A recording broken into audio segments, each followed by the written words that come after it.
It's Madden NFL 24 on EA Sports, and we'll see the Broncos leader at quarterback. After his last game, he's now across 3,000 yards for the season. It's the Broncos and the Cowboys, next on Madden Football.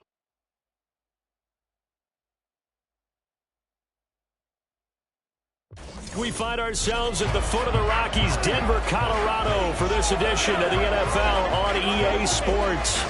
Today, it's a Week 14 matchup that should be a good one, as it'll be the Dallas Cowboys taking on the Denver Broncos. And hello again, everyone.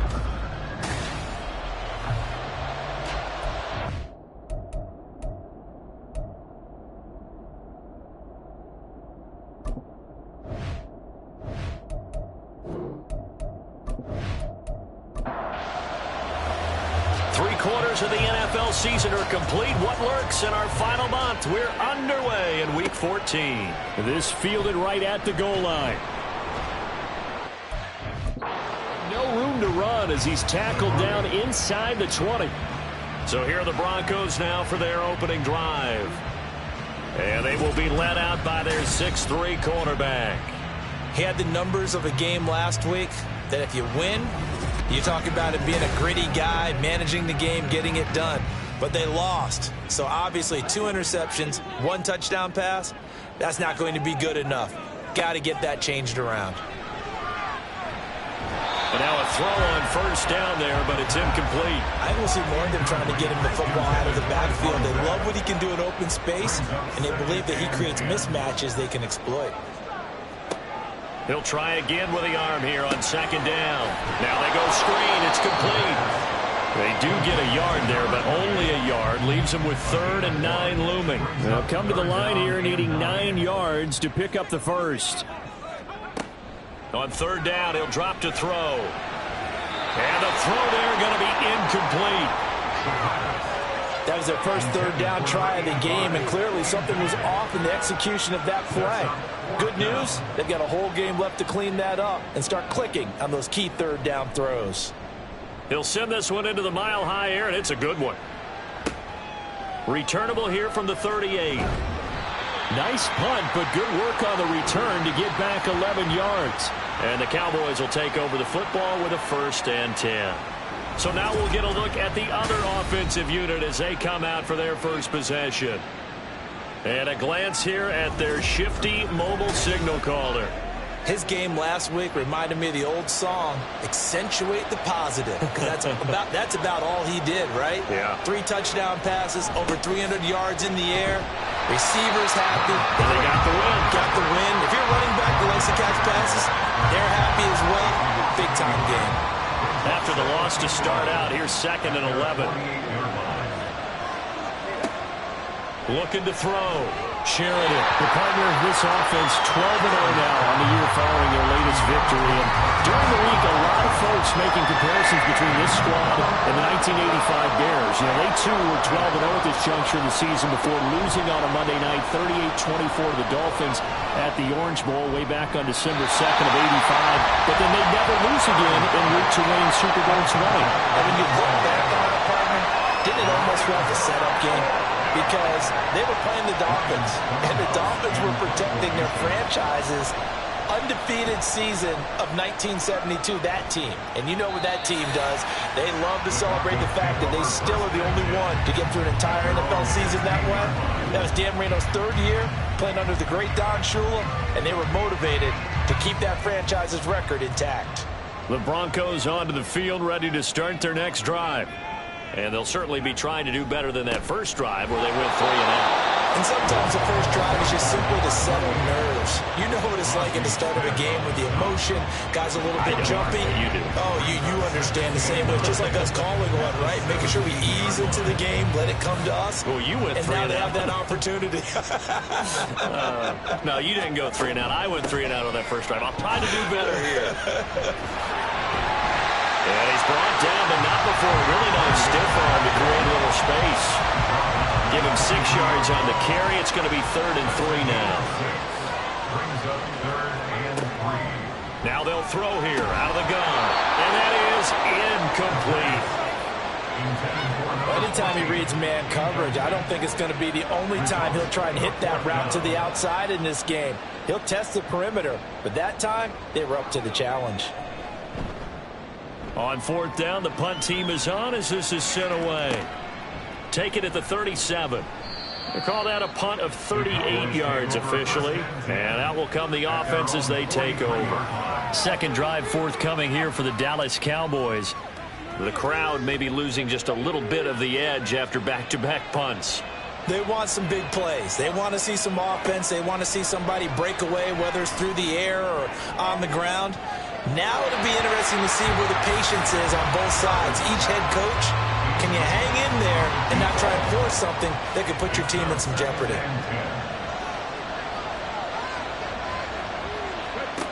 And second and 10, he'll look to throw again. A short one there taken in by Ferguson. They get 6. That'll leave them with 3rd and 4. I think defensively you're okay with that. Here in the first quarter, he's going to get some catches, but they rallied to him quickly. And that's what you count on, and I like what you just said. First quarter, can you do it all game long?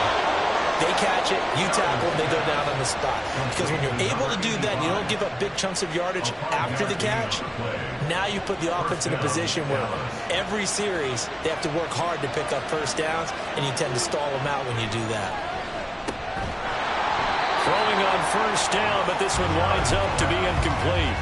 When you look at this Bronco defense, they come into this one way down at number 23 against the run of the NFL. And stopping the run, that's been an issue for them all season long. Aren't you glad that you're not coaching the defense right now? I'm very glad. They said that they've seen it in doses, but very, very small doses. Yeah, you've got to be consistent. It's down in and down out, being able to play it, understand what you have to get done, and finally stop some people, put them on the ground. That catch puts him 80 away from 1,000. He's now at 920, and 920, that ties him with Torrey Holt.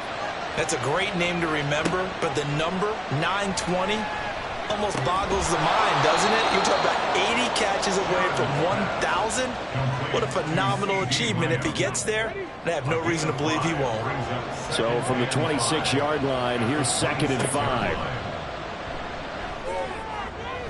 Now here's a look for the end zone, but that one's going to wind up incomplete. Okay, let's decide here. He was open, right? Not extraordinarily open, but open enough that if you're an NFL quarterback, you got to make that throw, right? Yeah. It's got to be complete. 9 times out of 10, that's a completed pass. Yeah, he missed that one and missed it in a big way.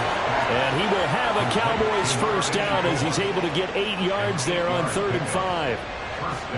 So from inside the 20, here's 1st and 10 at the 18. When an offense reads blitz, doesn't matter where it's coming from, tight ends know that they become a big part of the pass. Here's a diving catch right side. A solid pickup of 13 sets him up 1st and goal.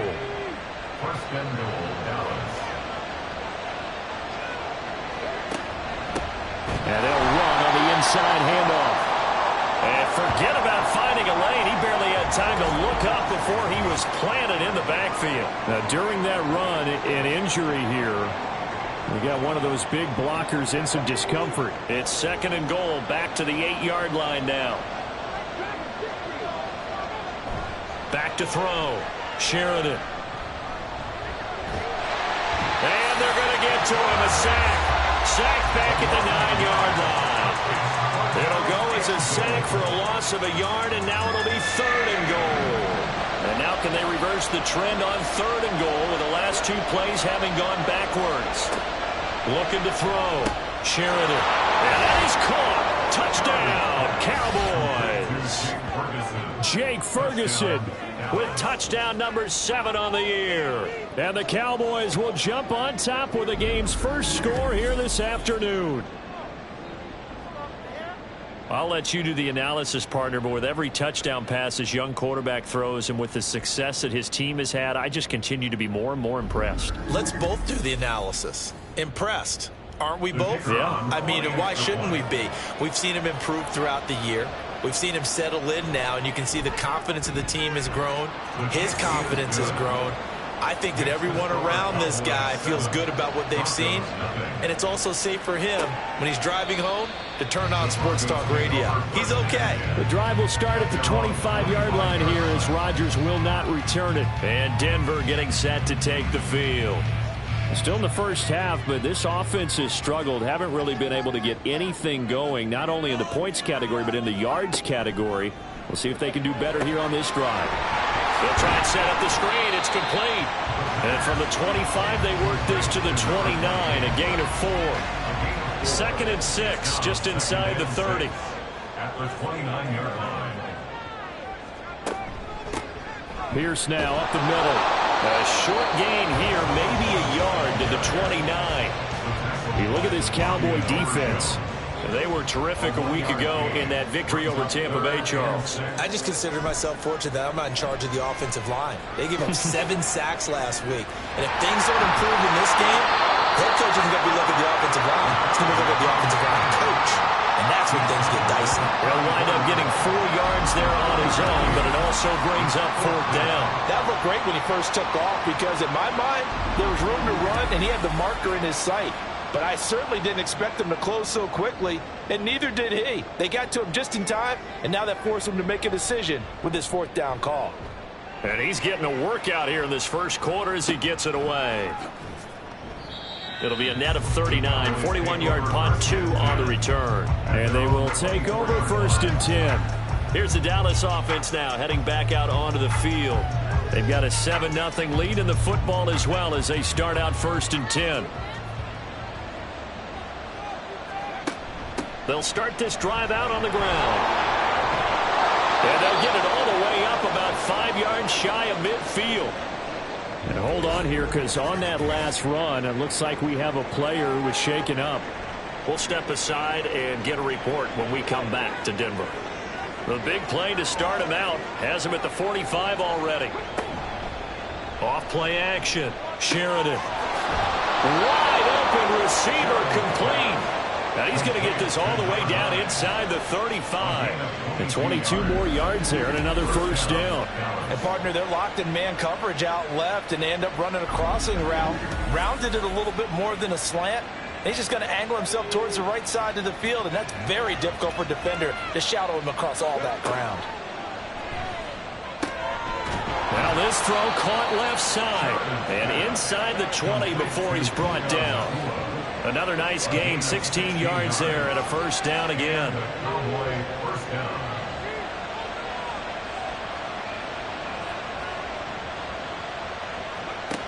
Operating from the gun. Sheridan looking left side, and he's got a man. That's Ferguson. Calling a gain of 3 on the play, and it's 2nd down. Brings up 2nd and 7 at the 15-yard line. They'll stick with the passing game as he looks to throw. And this is caught for a Cowboy touchdown. Jake Ferguson with his 2nd touchdown of the game, number 8 on the season. And the Cowboys are off to a 13-0 first quarter lead. Charles, every time that he makes one of these plays, I think the front office, they get a bigger and bigger collective smile because they feel more confident that they have found their guy, their future at quarterback. And they should feel that way. It's obvious he's a big part of why they have such a good record this season. You're right about the bright future as well, and by association, a bright future for the franchise too. The drive will start at the 25-yard line here as Rodgers will not return it. Here's the Denver offense now as they get set to take over here. They've shown precious little here offensively thus far as they try again with a 1st down now.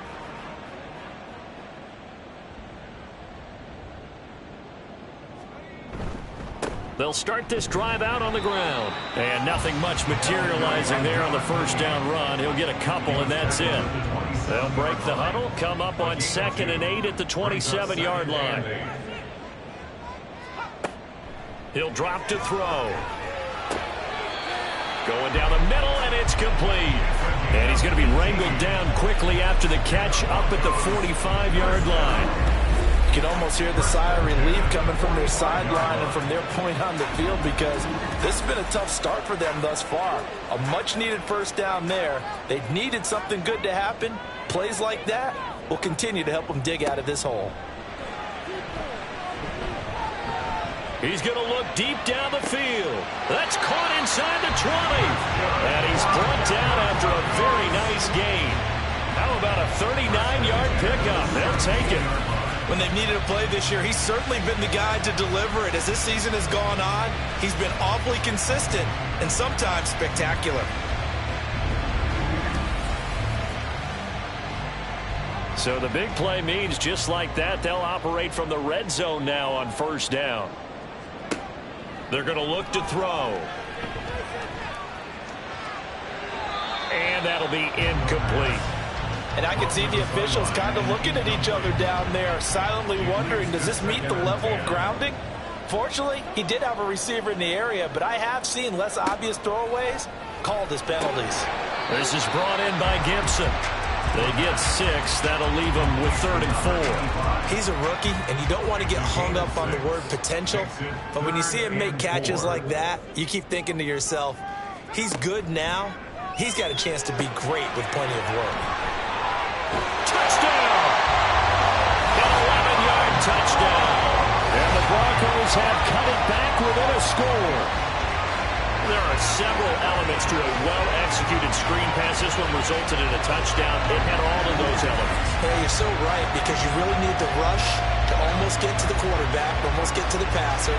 Then you've got to get the ball thrown perfectly, whether it's to the running back, the wide receiver, wherever the screen guy is. And, of course, the blocking has to form in front to get him downfield for the touchdown. Extra point right down the middle, and that'll make our score 14-7. A drive that time of 6 plays, and it ends with a Denver touchdown. This game back within a touchdown now as the kickoff's away. And no effort to bring this one out. It's a touchback. The Dallas offense here set to begin the drive. This drive here beginning probably with a pair of motivated groups. Remember, the offense scored a touchdown on their last time out. Looking to repeat that in Charles's defense. They were very frustrated after giving up 6 the last time on the field. And frankly, it's just a battle of wills in a lot of ways, because you know they're both motivated. They both game planned for this drive, and they both have specific outcomes in mind. To me, it just comes down to who can execute better and which side can step up and assert its will over the other. Through one quarter, 14-7 our score. Start of the second quarter, and it's the Cowboys in possession as they've got it with a 2nd and 10.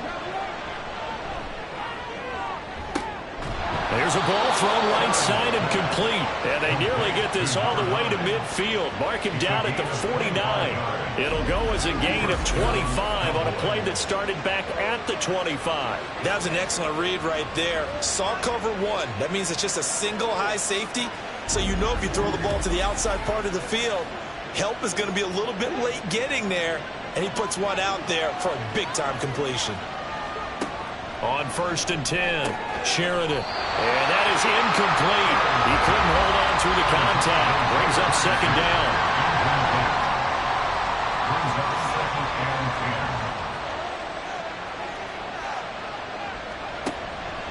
Back to throw. Sheridan. And that is incomplete. A lot of force bearing down on him there. He could not hang on. It's 3rd down. Right where this set of downs started, they need a full 10 here to pick up the 1st down and move the chains. He'll be brought down by the Broncos. It's a sack. Dropped for a loss of 7 by multiple defenders. 3rd and long, you knew that he was going to throw it. He just couldn't find anybody to throw it to. Yeah, and it shouldn't have been a surprise, but that was perfect execution of their nickel defense. That 5th defensive back, the extra defender, he really tightened up things downfield in coverage, and they were able to get to him in the pocket. Denver's offense now set to go. A long drive last time out for this offense, Charles. If you remember, they started basically in the shadows of their own end zone, marched it down the field, and a lot of that was through the passing game. And partner's a former defensive back. There he goes, right side. And they work this right upfield across the 45. That'll wind up a gain of 27 on the catch and run. That was good protection there. No, that was great protection there because it allowed him to lock in on his receiver. Although I think he was looking for his tight end on the corner route all the way. Nice connection there for a really nice gain. A big hitter to start the drive has him up near midfield here for 1st and 10. Up the middle they go. Joseph. And a strong run that time as he's across midfield and down to the 43. A 10-yard pickup, and it's enough for a Broncos first down.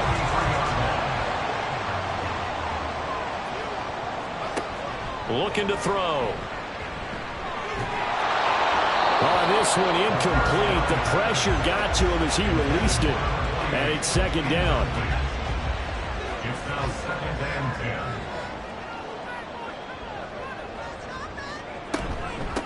Now a handoff up the middle. It's Joseph, and he is met at the line of scrimmage, and he goes down right there. The Broncos on third down. They've only converted once in 4 tries. This is 3rd and 10. Back to throw here. And he'll take this beyond the line of scrimmage as he slides to a hole. He opted to go with a scramble, gets 2 yards, and now it's 4th. Nice call on defense, rolling out the nickel package for that big third down play, and he did an excellent job locking down coverage and forcing him to try and run for it, and he doesn't get there, which brings up a big 4th down call.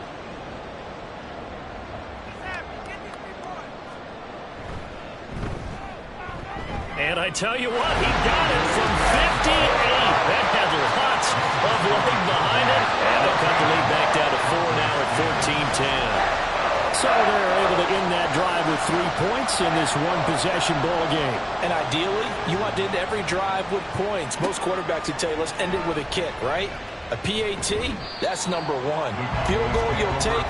Punts, you really don't want to do that. In this case, they'll take the field goal and get prepared for the rest of the game.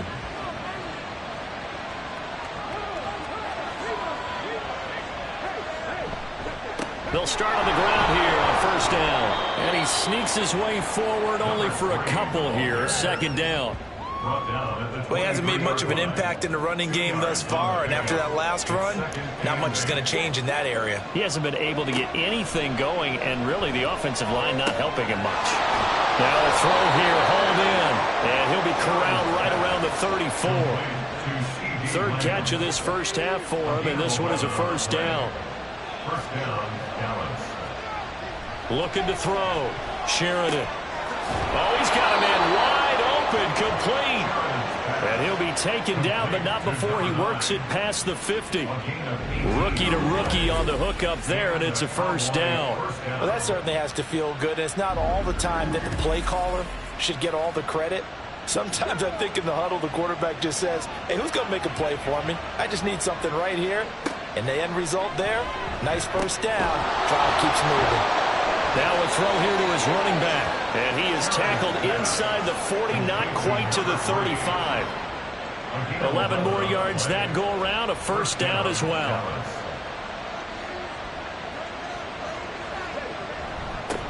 One back in the backfield, he'll get the carry. And he is met in his tracks behind the line of scrimmage.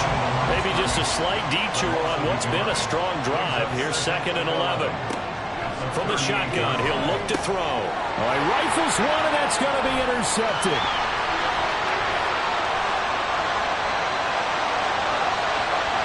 And he takes this one back into the end zone. And the Bronco defense has a touchdown. An excellent play there, CD, on the pick 6. And I think were they a nickel? Did they have an extra DB out there? Yeah, Brandon, I think they went standard nickel, not the Buffalo, as teams like to call it, meaning 3 safeties for big nickel. They just wanted to take away the quarterback's throwing lanes, and that's exactly what they did, and came through with a big-time pick 6. Point after try forthcoming.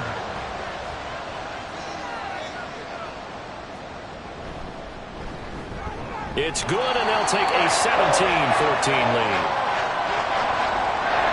So they throw the pick 6. They'll get another shot at it now as this one's in the air. Taking it about the 1. And he will be brought down here inside the 20. Good coverage as he's dropped at the 17. The Dallas offense back out onto the field. Remember, they were just out here a moment ago through the pick six, so we'll see if they can take better care of the football this go-around. Yeah, and sometimes, partner, I think it's almost better that you just throw the pick six and you come right back out on the field. You're not over on the sidelines dwelling for very long. You're not hearing everyone say, hey, you'll get them next time. Hey, don't worry about it. All that stuff just goes right out the window. You're right back out on the field with a chance to atone.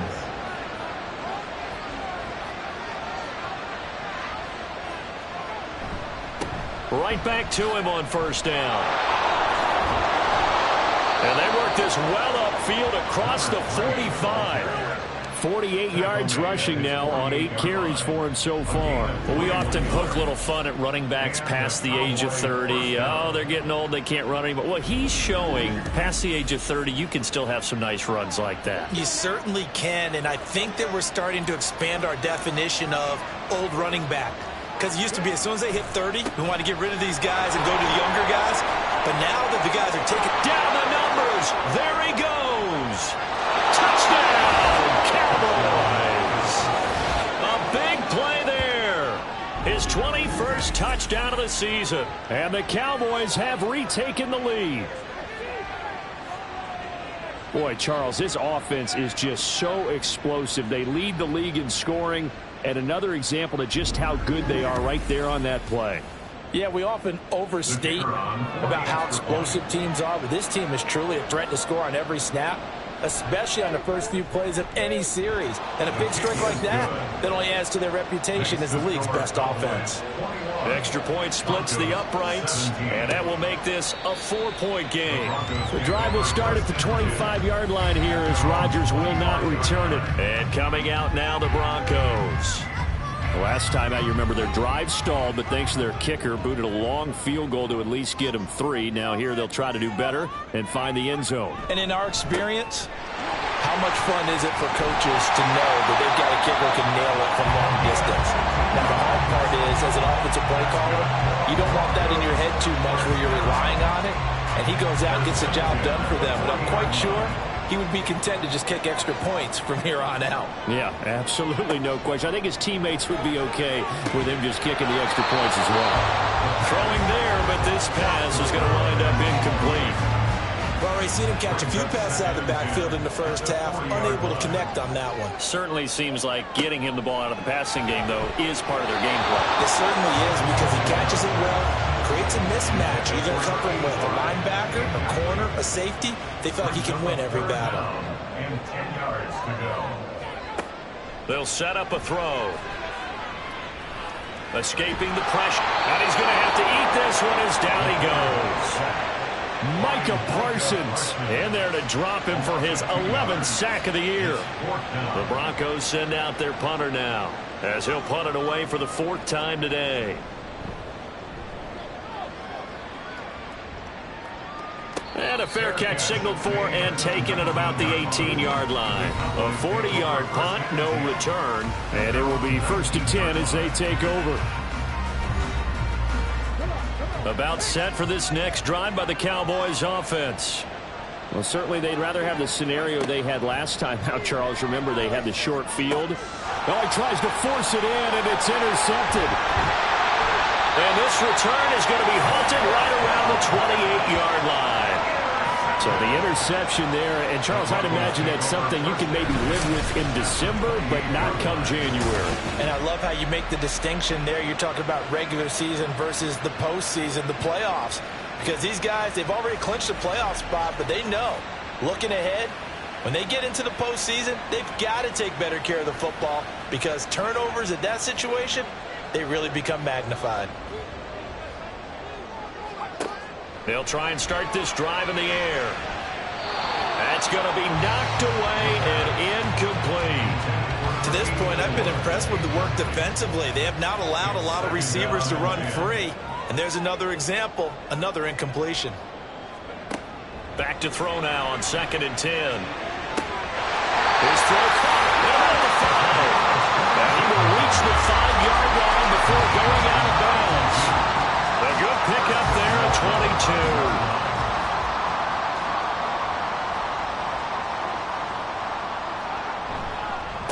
They'll try and run for it on 1st and goal. And a minuscule gain of maybe a yard from the 6 to the 5. 2 of their 3 red zone trips so far they've come up empty on. They'll look to reverse that trend on 2nd and goal. And they'll keep leaning on the running game. Back to the ground. And he goes backwards on this one, losing yardage to the 7. It'll be a loss of a full 3 yards there, and it also brings up 3rd down. He'll look to throw. And that is caught. Touchdown, Denver. A 7-yard touchdown grab. And the Broncos have moved out in front. On those slants, everything happens so quickly. What makes it work? The timing between the passer and the receiver. In this case, a slant route ordinarily is probably about 3 steps before you go on the slant. In this amount of time, I think it was a 2-step deal. Boom, put his foot in the ground and got inside for the pass. Got inside for the pass, got inside for the catch and the score. Point after, right down the middle. And that gives him a 3-point lead. So that drive spanned 5 plays, and it culminates in a touchdown by the Broncos. And no alley to be found. The coverage was solid, and he's dropped at the 18. The Dallas offense here set to begin the drive. And for this offense, Charles, you got to think kind of crucial here to put something together on this drive, because remember last time out, they threw the interception on the very first play. And you can't afford to let this defense keep building any more momentum. They're playing awfully well, and they're awfully confident right now. To me, it's time to attack and take some of that momentum back. But make sure you're selective in doing so. Understand where you want to throw the football and make sure it's open before the ball leaves your hands. 2nd and 10, a very chilly day here, but no snow. And I got to say, if it's going to be this cold, I want snow.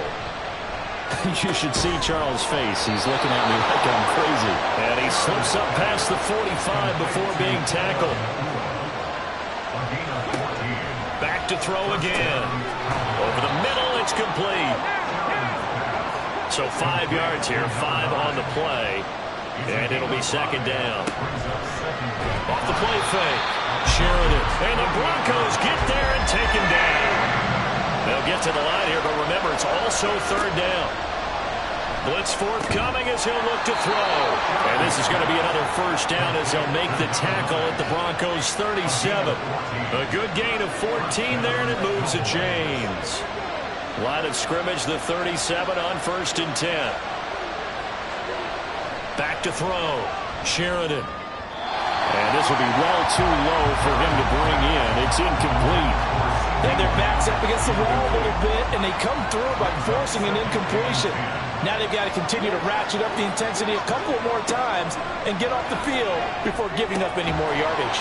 A short one there taken in by Ferguson. They do get a couple, but they'll be left staring at a 3rd and 8 coming up. They'll be in search of 8 yards here as they hope to convert the 1st down. Again, he'll drop to throw. Work in the middle of the field, and he's got a man complete. Now the Cowboys going to burn the first of their timeouts as they'll stop it with 27 seconds remaining here in the 2nd quarter. Out to the flat. That's complete to his running back. I really like the angles that the tackles came from on that play. They secured inside, took away the cutback. The sideline's there, so he can only go so far outside. And they were able to close in and tackle him for a loss. Yeah, they used your boy over there, the 12th man. Sammy sideline, right? Sammy sideline. You know something? He tackles pretty well, too. He's tougher than an airport steak. They'll look to throw again. Looking end zone, but it's incomplete. Not sure what happened out there, but it looked like the timing was a little off on that throw. Well, you know I'm a defender, so what am I going to say? Great defense. Darn right. They did something to disrupt that timing. Another throw on 2nd down, and this one incomplete as well. Right up to that point, I was about to say he's had a pretty good half catching the football, but let's just be honest about it. He should have caught that one. And he knows that. That was one right in his breadbasket and one he normally catches. Touchdown, Cowboys! CeeDee Lamb with career touchdown number 174, just one shy of Emmitt Smith in 2nd place. And the Cowboys have taken the lead here in the final stages of this 1st half. So on this drive, the rookie leads him into the end zone, Charles, and that helps cancel out the points that were created on the previous drive when he threw the interception. Yeah, let's give some credit to this rookie because instead of hanging his head after his mistake leads to a touchdown, he comes back out and he's firing and made up for it right there. A well-executed series helps reestablish some confidence in him to run this offense.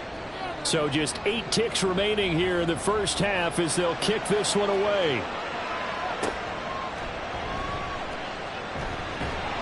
And able to get this across the 20, but not much further as he's dropped at the 23-yard line. And with time running short here, they'll simply take a knee, and that should do it for half number 1. So we've reached halftime in a wild first half. We'll take a minute to catch our breath as we send you on out to our studios in Orlando. Here's Jonathan Coachman at REA Sports Halftime Report. All right, Brandon, we'll get back to you and Charles in a bit. But first, let's get to some of these scores around the NFL here in a busy Week 14. We'll begin up north at MetLife Stadium over in New Jersey, where it was the visiting Bills who were able to come away with the victory on the road. Jalen Hurts, a touchdown pass in the victory. From there, we're off to check out another game. And you can see, currently they trail in that ball game. The Seahawks looking to sew that one up, and they look to be in pretty good shape. Lastly, let's get out to Jacksonville, see what's happening with the Jaguars at TIAA Bank Field. And this one going the visitors' way, as the Texans have the lead in that one. Kyler Murray has thrown a touchdown pass.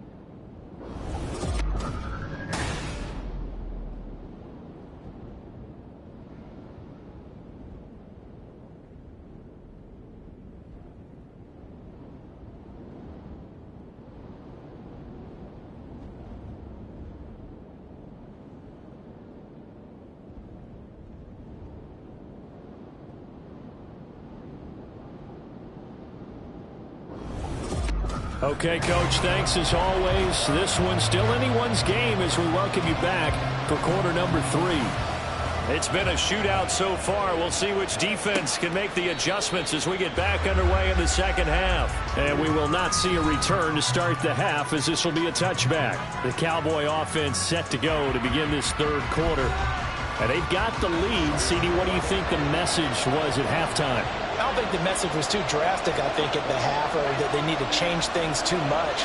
I do think the offensive line could play a little bit better, and I think they'll try and help them out more. They'll probably keep a tight end in a few more times and maybe add a running back to the formation to pick up those pass rushers because they probably allowed a few too many sacks for comfort in the first half. Brings up second and 8. To throw on second down, Sheridan. And this one's incomplete. Not his best throw there, but where we sit right now in the third quarter, he's had a pretty good game throwing the football. He certainly has, and it's not exactly the point where we're doing 4-minute offense yet, but they've got to think about, I'm not going to say milking the clock, but understanding clock management here on out. Well, this is going to depend on the spot, but it's not a very generous one. He looks to be about a yard or so short. Now it looks like we've got a Bronco that's banged up on the play. We'll step aside and get a report when we come back to Denver. Here's Ryan Stonehouse now as he's on to punt for Dallas.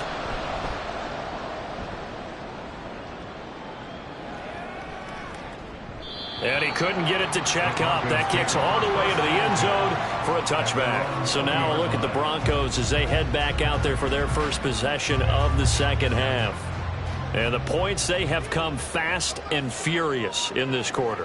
You really don't want to be on the defensive side of the ball right now, do you? Because you're either thinking, my replacement may get an opportunity. Your head better be on a swivel. Totally. Or maybe I just need to get out of the game for a while because I just can't slow these guys down. They've got to figure out a way to disrupt these offenses. And typically, one guy makes a big play, and that can help change things. They'll be looking for disruption on both sides right now.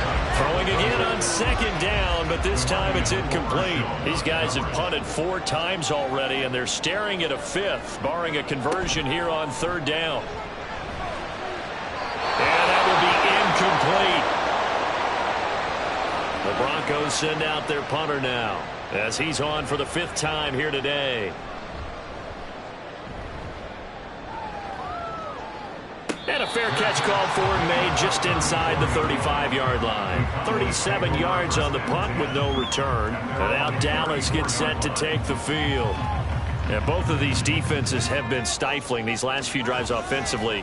Just not able to get anything going, so what needs to change? I think a lot of the guys will go back and review, so to speak, because everyone has someone assigned to how did each play work. Okay, what do we use that kind of worked for us during this game? Try and get back to some of those plays, as well as the possibility of showing something you haven't shown already in this game and trying to change things up. We'll see if they take the advice of Mr. Davis.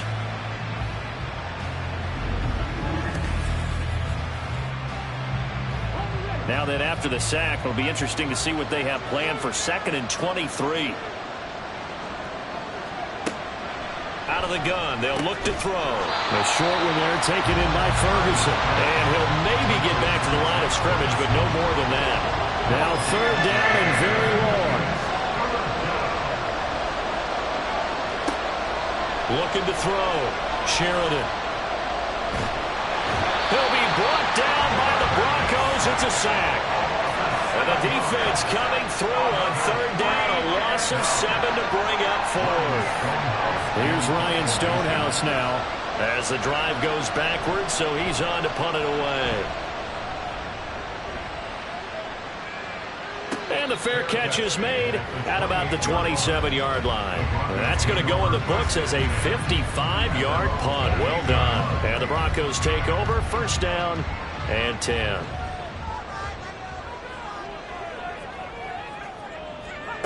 They'll come out throwing here to start the drive. And he will find his man on the outside.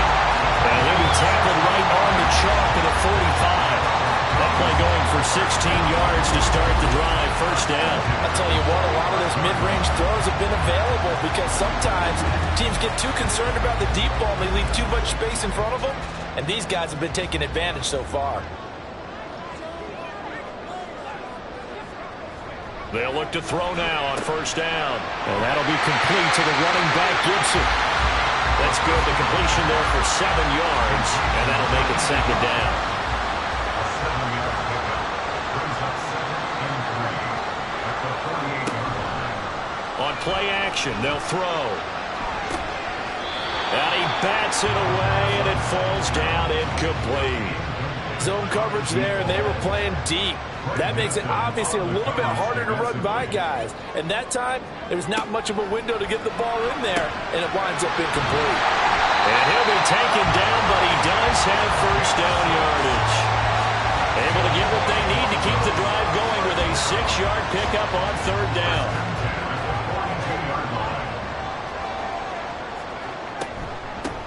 They'll run on 1st down. It's Joseph. And he'll manage to pick up about 4. It's 2nd down. And that was a quality play to start a new set of downs. That was simply an offensive line winning the battle up front and winning in a big way and giving their guy in the backfield a nice lane to hit. They'll find Lindsey here. First target, first catch, and a 1st down.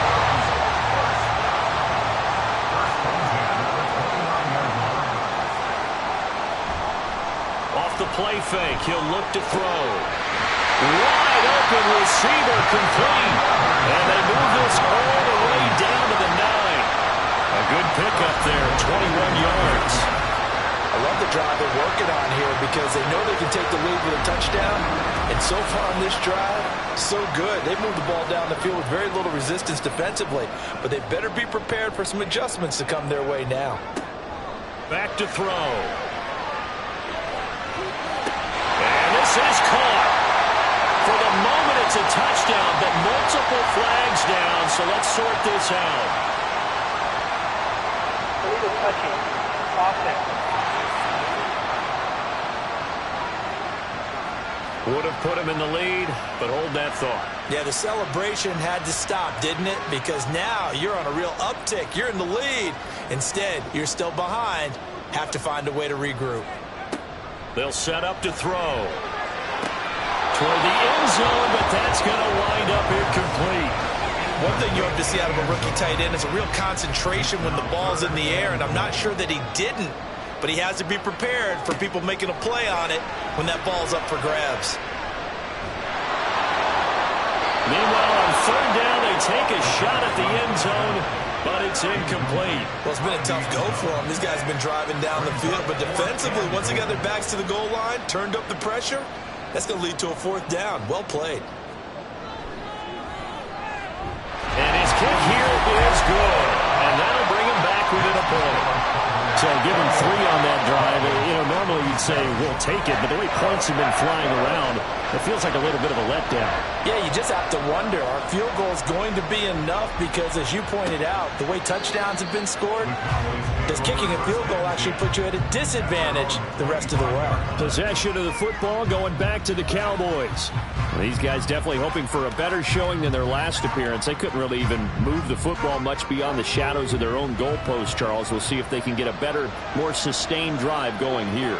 Yeah, and every team that we ever talk to says the exact same thing. When you start a drive from that deep in your own territory, the goal is a minimum of at least 2 first downs, because even if you have to punt then, you change the field position, right? You flip the field a little bit.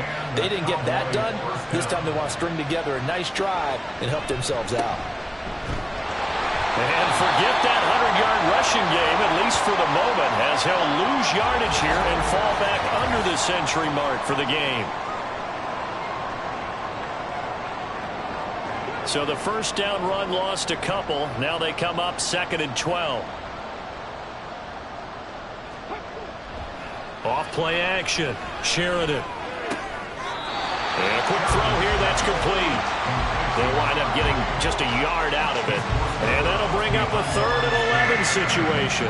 Backed up here, tough spot, needing 11 yards to pick up the first. Now throwing on 3rd down there, but he cannot connect. And that's a really good job there defensively. They went into this possession knowing that they needed to get a stop. They're in a tight ball game, and they got it done. Great work to force the 3 and out. Got the football right back for their offense. They've got to go to the sidelines feeling pretty good about themselves and encouraging their offensive mates to get some points. The Broncos are about set to go on offense. And last time they got 3 points, but it was a chip shot field goal. And when you go to the sideline after a chip shot field goal, maybe the offense not too happy.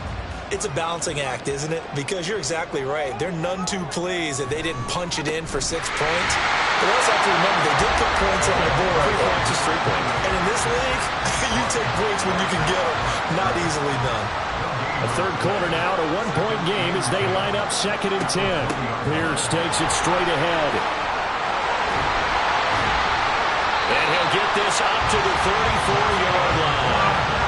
That one good for 13 and a Denver first down. The CD a lot of times like to separate speed and quickness, and they've got a back that's both. We know that he's fast in the open field, but man, his first step is so quick too. It is something, isn't it? Because you think of that type of speed getting to the perimeter and turning upfield, but also when you run those inside runs, he can get into the secondary so fast the linebackers don't have a chance to react. 2nd down and 8.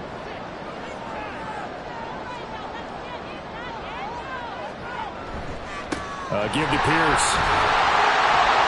Solid move, but he's corralled just beyond the 40. So much of the game today, we're looking for hybrid players, guys who can do a combination of jobs. And anyone who plays a strong safety position, now more than ever, is a hybrid type player. Half defensive back that covers passes and half linebacker that makes tackles. We just saw the linebacker make that play. 60 catches for him now on the year. This last one, a first down.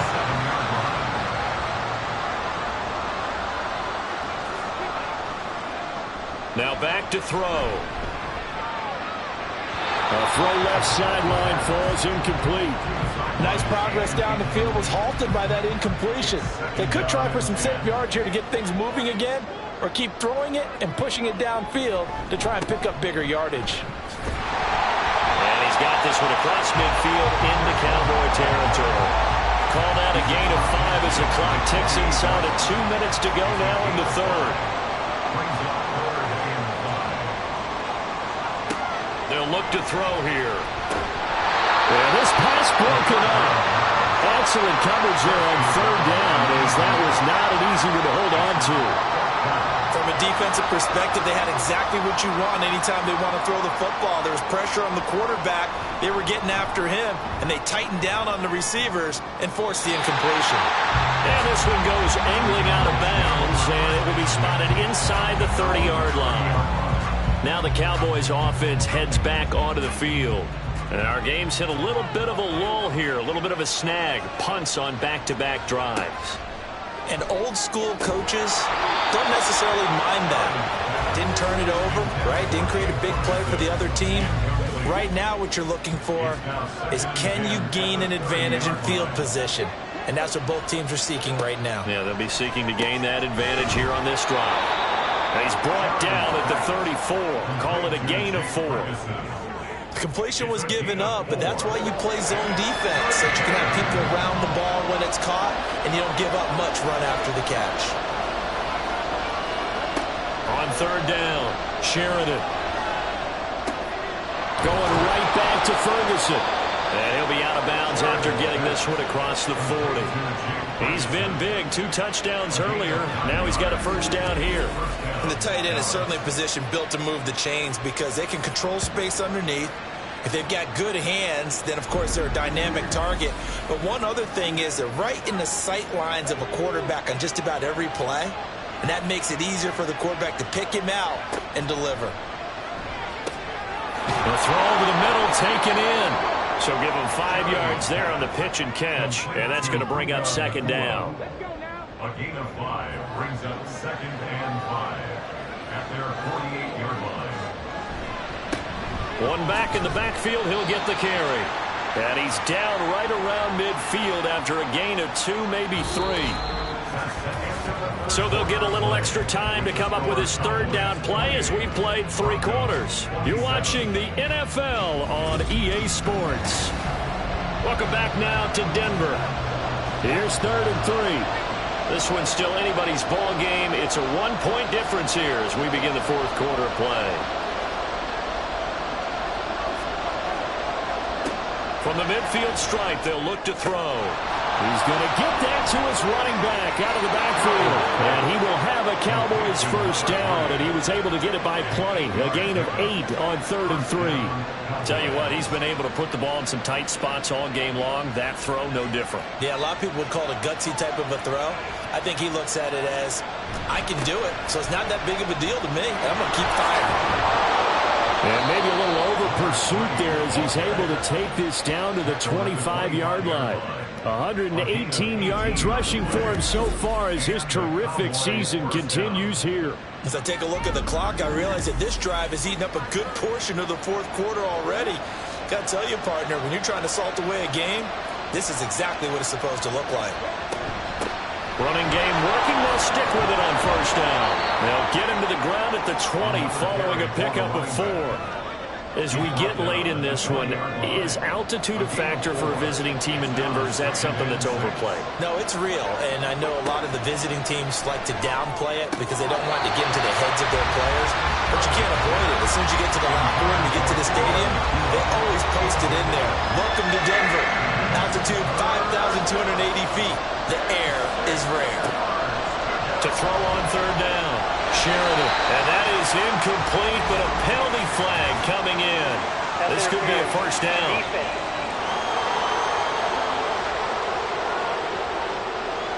So now then the penalty's got him set up with a first and goal. Back to throw. Sheridan. And that is caught. Touchdown, Cowboys. Jake Ferguson. A 9-yard touchdown grab. And the Cowboys will add to their 4th quarter lead. Well, to put it mildly, he's been able to dice up this secondary all game long, and this time that was a missile that he threw into the end zone and adding another touchdown to his ledger. And I think we see these youngsters develop a lot quicker than we ever have because when they get started in this game, they're not just throwing passes around. They're reading coverages early. So now they're like seasoned pros earlier in their career. How about this one here? If they win this ball game, a game ball definitely coming from his head coach. The kickoff team on the field now as they will send this one away. On the return from his end zone, Rodgers. And that decision to bring it out ends up not being a good one. Cost him about 5 yards as he's tackled at the 20. So the Broncos come back out as we give you a look at the playoff race in the AFC. A CD after this game, there will be 4 weeks left in the regular season. So this is far from the final version of what we'll see come January, more of a first draft, if you will, as all these teams fight for a better position. And you pointed it out so accurately there, Brandon. After this game, 4 weeks left in the regular season, and then the playoffs officially begin. But for some teams, trying to fight to make it to the playoffs, they're actually in a playoff push right now. And Pierce gets it again on second down. And he is going to be stopped cold behind the line of scrimmage. The tally there, minus 2 yards, brings up third down. They'll drop to throw. Firing quickly here, and that's complete. And they will stop him short. They get him to the ground at the 27, no first down. They'll wind up getting 7 on the play, and it'll be fourth down. The Broncos send out their punter now, as he'll come on to kick this one away. This is fielded at the 27. It'll be a net of 40 yards there following a 43-yard punt, 3-yard return. So out come the Cowboys now as their offense gets set to take over. They have the lead, obviously, late in the game. I guess the good news for them is if for some reason they would make a mistake, a field goal does the opposition no good. Everyone loves to have a little bit of a cushion, and that helps you immeasurably. But the bottom line is, do all the things that you're taught in order to close out the game. Don't even let that become an issue. Yeah, but still a one-possession game. This one not fully over yet. And they'll give him another shot here on the ground. And he'll be stopped at about the 38 after a pickup of 4. The recipe's pretty simple, I think, right? Just give your superstar the ball and continue to feed him. Yeah, don't overthink this one, right? Make sure he's touching the football, but you're also counting on his intelligence in playing the game as well. If it's not there, don't force the run. Just make sure you hang on to the football and keep the clock ticking. Calling no gain there, and it leads to a fourth down. That time they're able to bottle him up, but he's having a really nice game. I agree with that. Let's just go big picture, right? Every back that's in the Hall of Fame had carries where they didn't gain yardage or they lost yardage, but you stick with them, don't you? When they're having a good game, keep feeding them. They'll send this one into the mile-high air, and it's a good one. So a change of possession here on the punt, and it'll be 1st and 10 Broncos from deep in their own territory.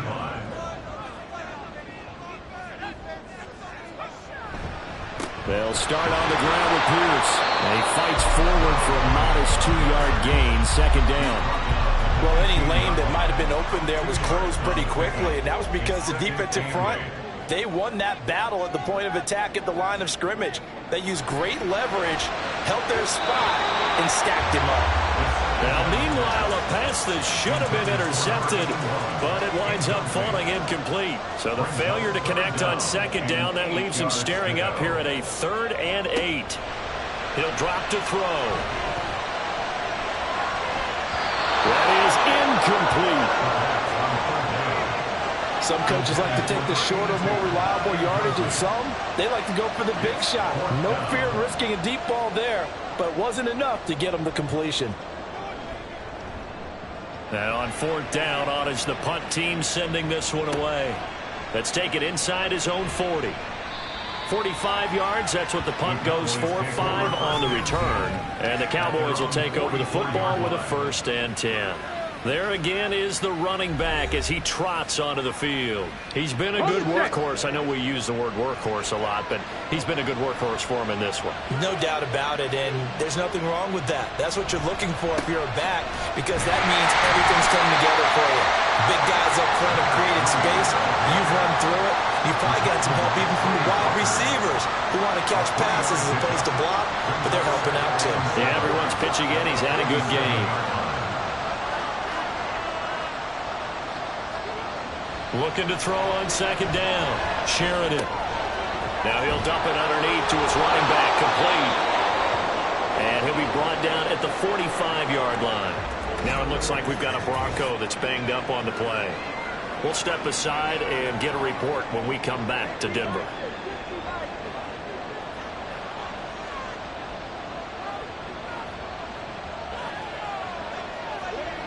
throwing on first down. Sheridan, a short one there, taken in by Ferguson. And he gets this inside the 35-yard line. 11 yards and a Cowboy first down.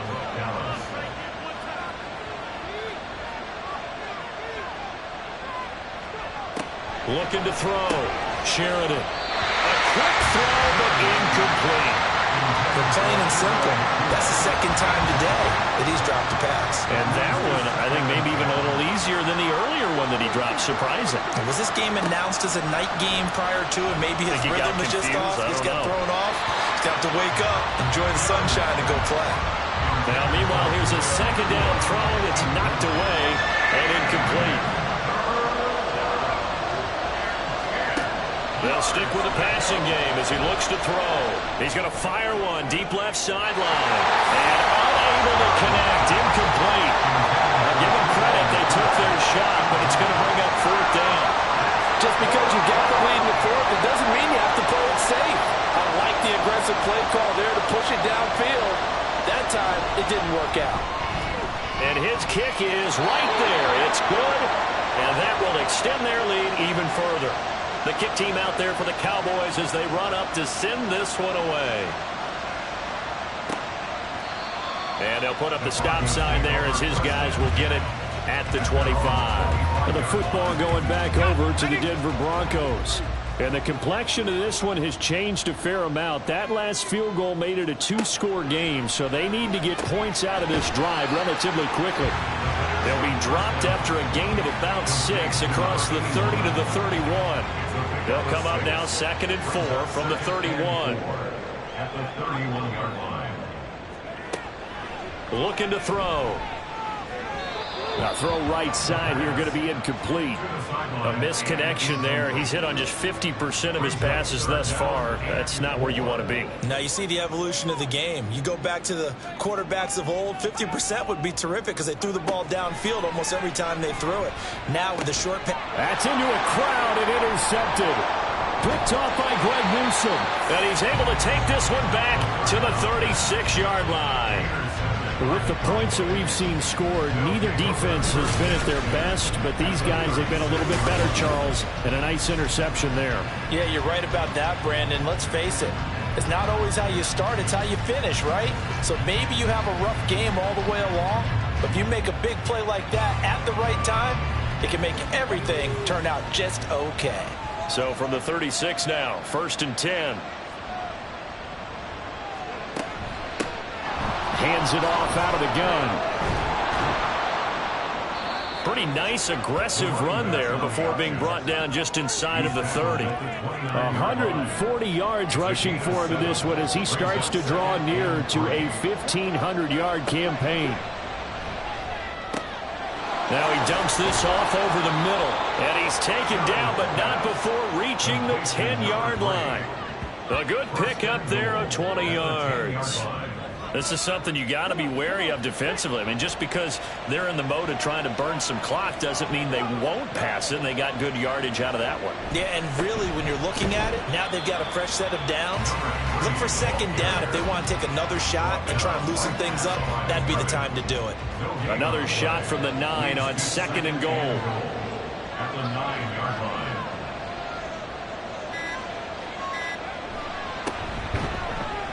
And he is met in his tracks behind the line of scrimmage.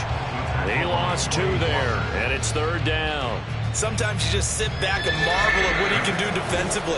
Speed, strength, quickness, he's the whole package. And that package just wrapped up the runner for a loss. A lot of tired bodies on that field, but this is a big play, 3rd and goal. Now a shotgun snap as they'll look to throw. This is caught. And quickly, we're going to get another stop here with 1:54 left as they call the timeout defensively. And his kick is good. And that will extend their lead even further. So they settle for just the 3. But clearly right now, anything helps trying to salt this one away in the 4th. Without a doubt. Obviously, a touchdown probably would have been the final nail to finish this thing off. But they still ate up time, got points. So while it's not mission accomplished, it's darn close. So the Broncos now down by 2 touchdowns. 1:51 on the clock. How will this thing pan out? We'll watch as they come up on first down. Trying to shake off the interception. He'll look to throw. Oh, and that is incomplete. Give him big credit for his coverage right there, because when he saw the route break deep, he stayed in position to prevent a completion while avoiding any risk of a flag.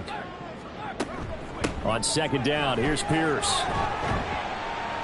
He'll be dropped after a gain of about 6 across the 30 to the 31. Now the Broncos going to use the second of their timeouts as they'll talk it over here before what will be an important third down. And he will have a Broncos first down as they're able to get the third down conversion. Now they'll throw here out of the gun. And a throw right sideline is complete. And he's corralled, but not before getting it inside the 35. They'll look to throw here on first down. And he's going to go down. They get to him back at the 40. Well, they'll come up now. This is second and long. It's a loss of 8. Brings up second and 18. Oh, he's got him in wide open, complete. Now the Broncos will use their third and final timeout as they get it with 26 seconds to go in the football game. The goal for any offense versus his own defense, find the holes where guys are available and put the ball on the receiver before any defender can step up and fill it. They did it well there. Perfectly executed crossing route.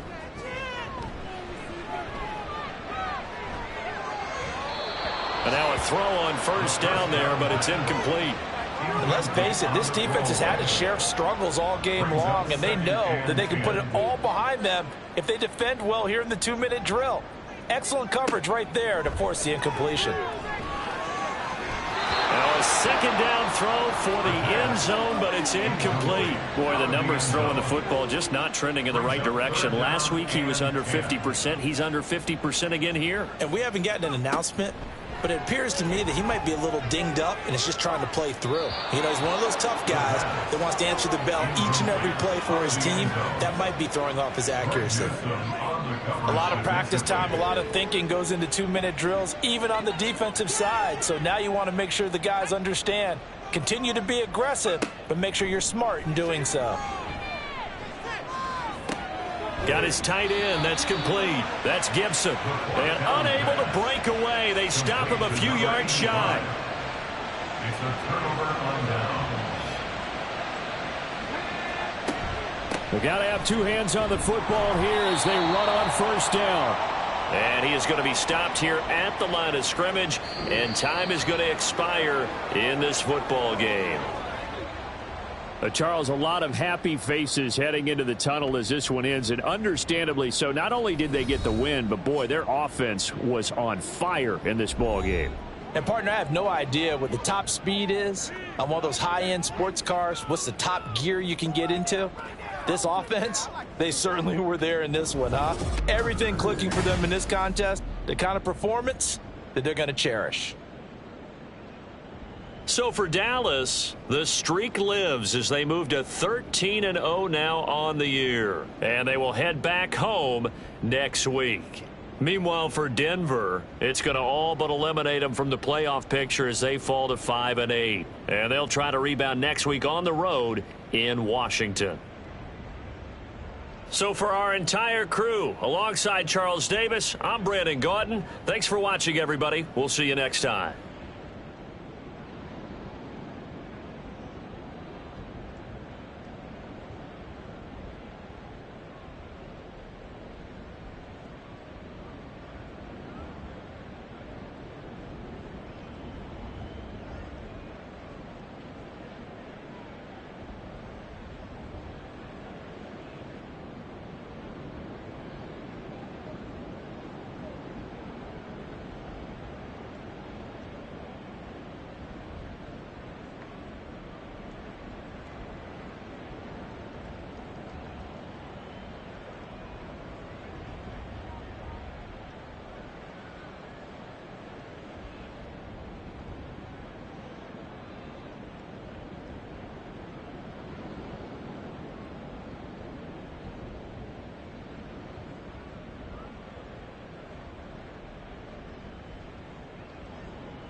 It's the National Football League on EA Sports.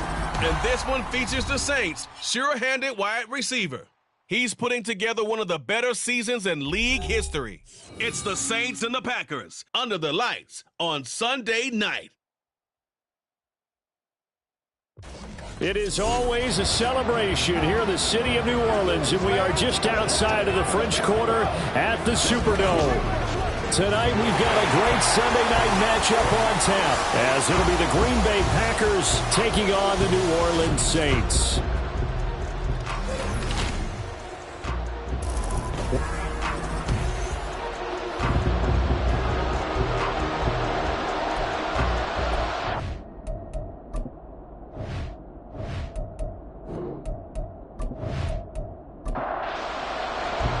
Two teams trying to stake their claim to postseason football. Week 14 of the NFL is underway. Oh, a good-looking return setup. And he nearly broke that for more, but as it is, still a good return. They'll start the drive right around the 37. And here come the Saints for their opening drive. And a look at a guy, definitely got a little razzle-dazzle to him. Can do it with his arm or his legs. Their mobile QB. And if you go by the numbers, he's had a Pro Bowl-type season. And maybe that's even selling him a little bit short. He's the NFL leader in touchdown passes to this point in the year. And with the end of the season not too far away, he's got his guys playing at a very high level. Only a couple for him there on the game's first play, and it's second down.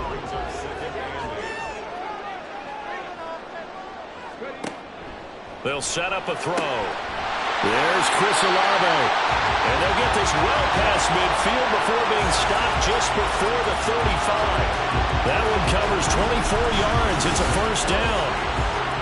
And we're going to see the ball in the air quite a bit here. This is a top 5 passing offense in the NFL. And they certainly like to get everybody involved.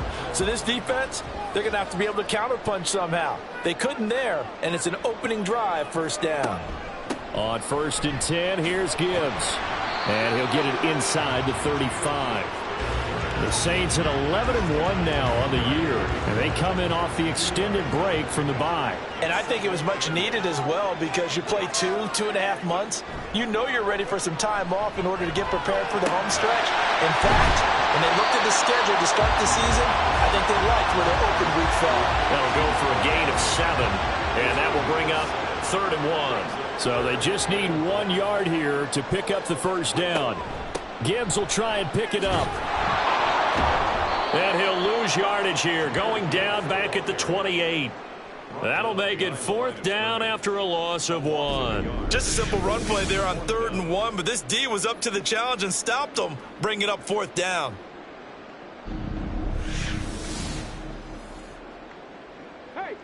Here's Blake Grupe now for the Saints field goal.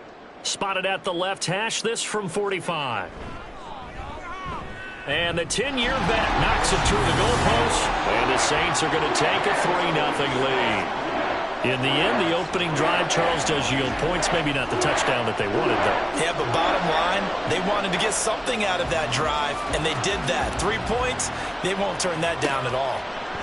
And he won't return this one. He'll go down to a knee, and they'll start at the 25. So here comes the Packers offense now onto the field. They'll be led out by the former number 3 overall pick back in 2021. It's Trey Lance. In recent years, we've seen a lot of love for North Dakota State in the NFL draft. And Trey Lance, he's a great example of what the Bison are sending to the league each and every year. This guy looks like a franchise quarterback. He wants his opportunity to prove it to the rest of the league. They run on first down, but it only produces a gain of 2. It's second down now. And you look at this Saints defense. They've been pretty solid against the pass, toward the middle of the pack, number 14 in the NFL. I think if you talk to their head coach, you'll get a nice answer about how much he likes his team and what they're doing. But at the end of it, he would admit there's definitely room to improve. 3rd and 8.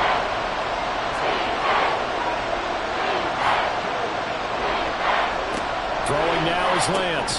He's got his target. That's complete. And he is going to have a Packers first down as they're able to get the 3rd down conversion.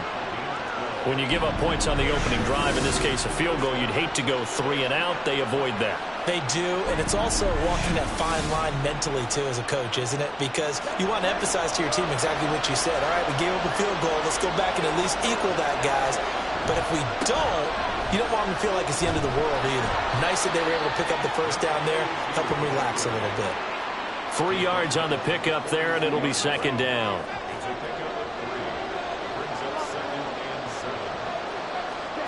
To throw, it's Lance. Quick hitter here, it's complete. 9 yards to pick up there, and it's a first down.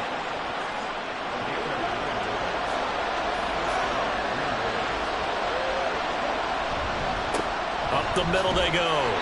Singleton. And he gets forward up the middle, but only for a couple. It'll be second down.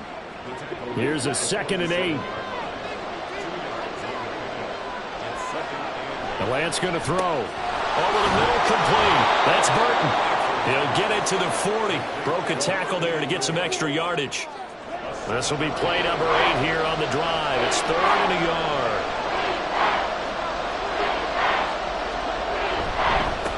Now a handoff up the middle. Singleton. And he's going to have a Packers first down as they're able to convert on 3rd and short yardage with a gain of 4. Well, partner, what do you think? Might have been 4-down territory if they didn't pick it up, but... Yeah, it's a moot point now. I was curious, so if they didn't get it there, would they have gone for it? I guess we'll never know. Yeah, we didn't have to make that call, but I have a feeling both of us would have said, go for it. And he works his way forward to pick up 4 yards there. Second down. From the 32-yard line now, here's 2nd and 6. Play action, now it's Lance. Got a man, and he hits him in stride. And they just keep marching right along. First down on a pickup of 8 there. Lance looking to throw it. It's a short one here, complete to his tight end. And they'll get him down after a pickup of 8, 2nd and 2. I know exactly what's going to be said about that play from the defensive perspective. What's that? That's why I tell all you guys we need more than one tackler to the ball. He broke the first tackle. Luckily enough, there are more people there to get him down. And he's going to take it in. Touchdown, Packers. A great effort there. His 7th rushing touchdown on the year. And the Packers are able to answer the early 3 points and take a first-quarter lead. Extra point right down the middle. And that makes it a 7-3 lead.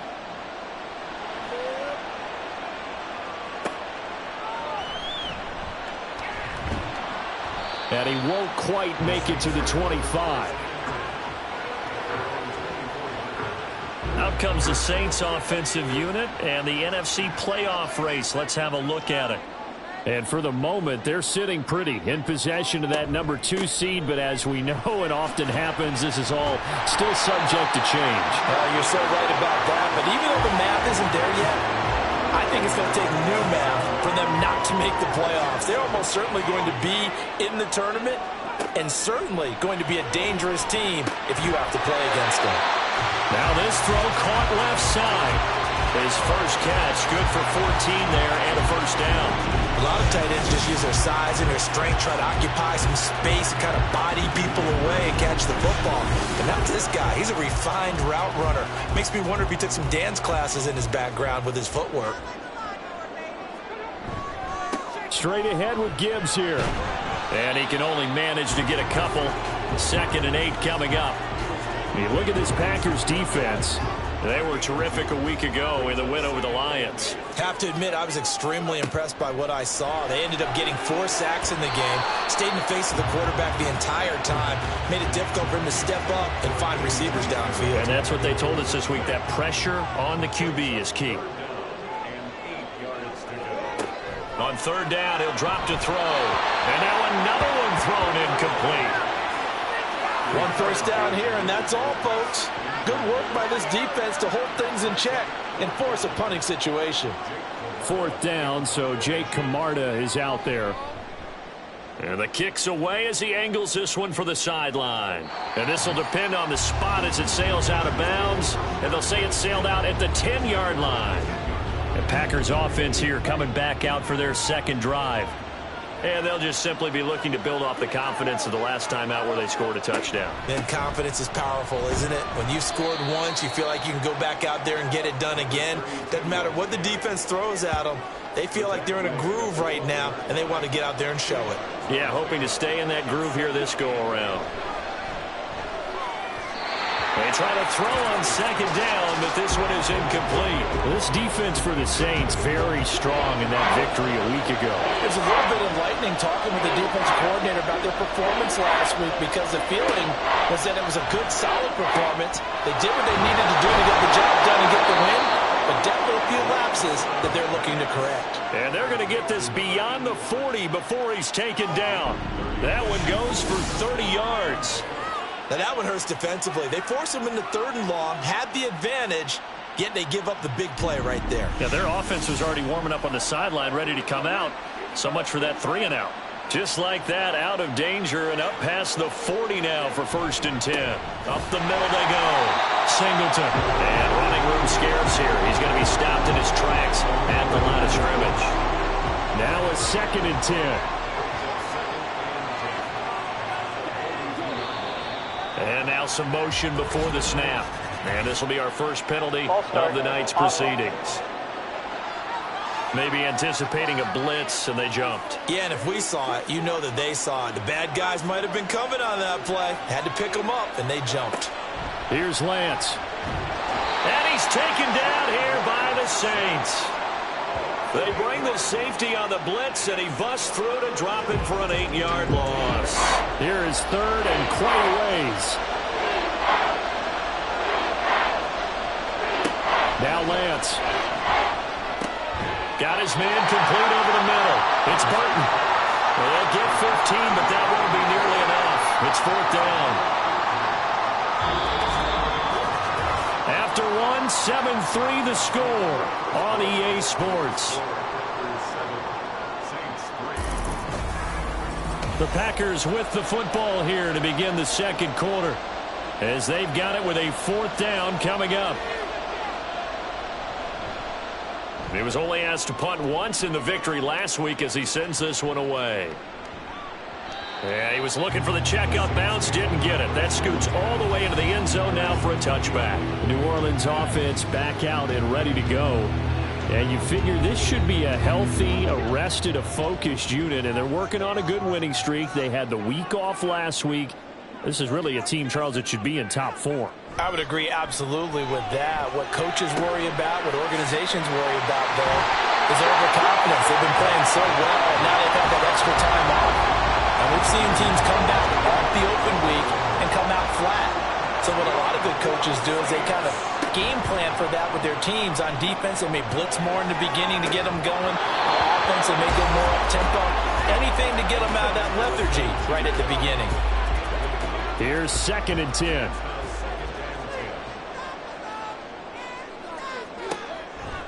They'll look to throw. To the left side, there's Mayer. That helps the completion percentage, but not much else, and now it's 3rd and 10.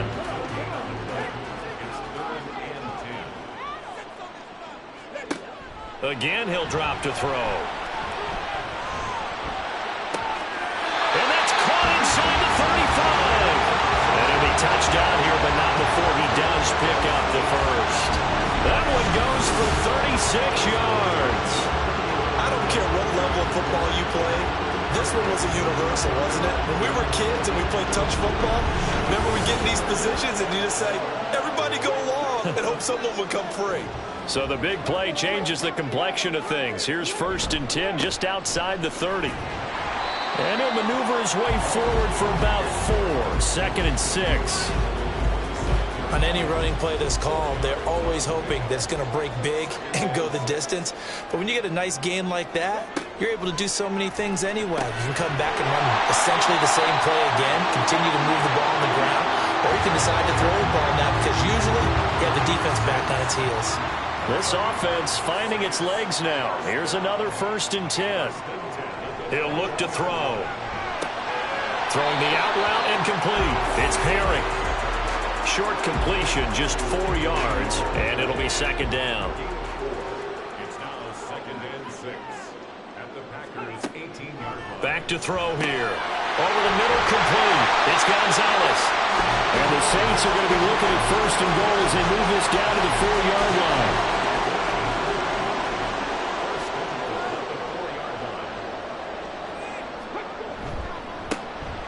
They'll try and run for it on first and goal.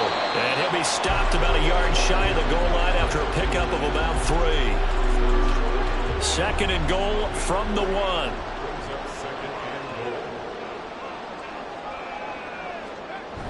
And they'll turn to the power game to try to get in. And he is into the end zone. Touchdown, New Orleans. A great play there. His second touchdown on the season. And the Saints have regained the lead. And that's why you have the fullback, Charles. Couldn't get it in the play before with the smaller guy. Turned to a little more power. They scored. And now it has to warm the hearts of a lot of old school football fans. They love when they get to see a little bit of power football. Groupie able to add the PAT. And the lead is now 10-7. So that drive goes a full 80 yards in 10 plays. And it ends with a 1-yard touchdown run. Set now to kick this one away, and off it goes. And he won't return this one. He'll go down to a knee, and they'll start at the 25. Now trotting out there, the Packers getting ready to go. Over on the sideline, hoping to hit that reset button between possessions. Last time out, they had to punt it away. This time hoping to finish this thing off in the end zone. Throwing on first down is Lance. Now a quick throw there, but it's going to be incomplete. He kind of forced that one there, didn't he? It's almost like he predetermined where he was going to go with the football. Yeah, he wasn't really going through progressions. He wanted to go to his top guy. You do that against this defense, they'll make you pay, won't they? Yeah, they certainly will. They react very quickly to the thrown football. He'll wind up losing 3. And now it's third down. Sometimes being a linebacker in the middle of the field is kind of like being a doctor on the field. You got to make the right diagnosis. Here he correctly sets his run and shoots through to make the play in the backfield. Now a third down throw, but it misses the target. Incomplete. How about some applause for the defense there? They forced him to throw that one into coverage, and just like that, they're staring at a 4th down. Well done. On now is the Packers punter, as he'll kick it away for the second time. And it's fielded at the 34. Call that a 41-yard punt, 6 yards on the return. And the Saints will take over with a first down and 10. The New Orleans offense set to take over. And they'll be looking to build off of a nice drive last time, a drive that really relied on the quarterback. Making good decisions, distributing the ball well, distributing it accurately, keeping it away from danger. A really nicely run drive. And now the defense, what adjustments do they need to make in the passing game? Pass rush, pass rush, pass rush. Whether it's the guys up front or maybe you bring additional guys, but you've got to disrupt the timing of them throwing the ball. We'll see if they can disrupt it here. And they'll get him down as he's inside the 40. He'll get 15 and a Saints first down. And defensively, they were in zone coverage there. Do you have to be a little careful? You're losing, playing against a good quarterback like he is, to not play too much zone? Yeah, you have to be careful about how much time you're giving up. I think it's a good point you just brought up. So maybe if you still want to play zone, you go to a zone blitz scheme. And you can drop anyone out of your defensive front. Defensive end, defensive tackle. It doesn't matter. You just exchange someone to bring more pressure towards the quarterback and still try and cover downfield. 48 yards now on the ground at just 7 carries. That was excellent from start to finish, from the blocking to the running, just well executed. And now let's look ahead, because after that, how about a little play action, maybe a little bootleg, and get the quarterback out on the corner and give him a little run-pass option. Well, they're right down here looking for 6. The 6-yard line, the line of scrimmage on second and goal. Off the option, here's Gibbs. And he'll take it into the end zone for the Saints touchdown. Jahmyr Gibbs. A 6-yard touchdown run. And the Saints are able to widen their advantage. A strong, determined run there, Charles, to get in for 6 points. This is why it's such a team game, isn't it? And I know it sounds really generic and it sounds almost trite, but the blocks were made up front. Offensive line collected victory at the line of scrimmage and downfield. And how about the finish to the run all the way into the end zone? At a point after, good by Groupie. And his guys will take a 10-point lead. The ball upright on the tee, and the Saints kick team booms it away. From a couple yards deep, he'll bring it out of the end zone. And he's probably realizing he should have stayed in the end zone as he can only muster a return to the 14-yard line. The Packers ready to take over offensively. They find themselves down 17-7 as they start this drive 1st and 10.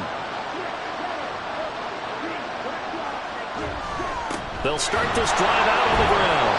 And he was able to shed one tackle but could not get away from there. Give him a couple on the carry there. 2nd and 8.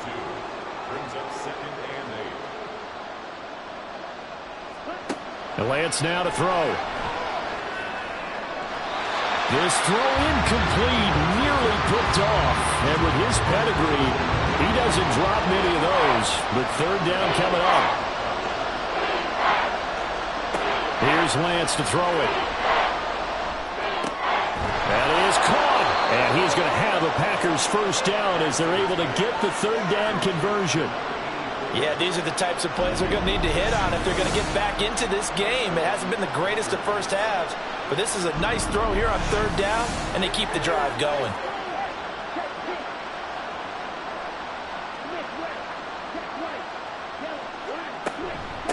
On 1st down, Singleton. And he's going to take this ahead for right around 3 yards, but no more than that. 2nd down. They'll come up 2nd and 7. Operating from the gun, Lance. And he's got his man in stride, complete. And they get him down, but not before he takes it across the 40-yard line. So 2 first downs, and that moves the ball to the 42 now, 1st and 10. Now a handoff up the middle. Singleton. And he'll be taken down just shy of midfield. A solid run on 1st down. Gain of 7 leaves him with a 2nd and 3. That's a strong pickup right there on 1st down. And as this drive goes on, we're seeing an offensive line and running game imposing its will. They'll keep it on the ground. Singleton. And he's going to take this across the 50 and into Saints territory. The offense on 3rd down tonight, they've converted 4 times out of 6. Not bad. They need just a yard here. It's 3rd and 1.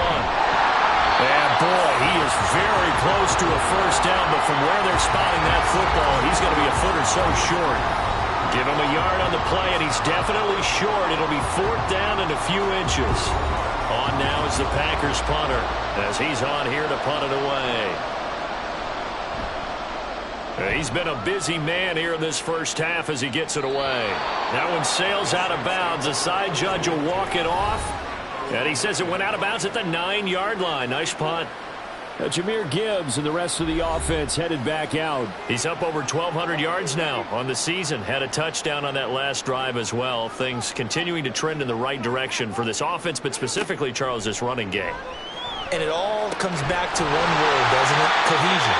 Because you have to have that. Center, guards, tackles, tight ends.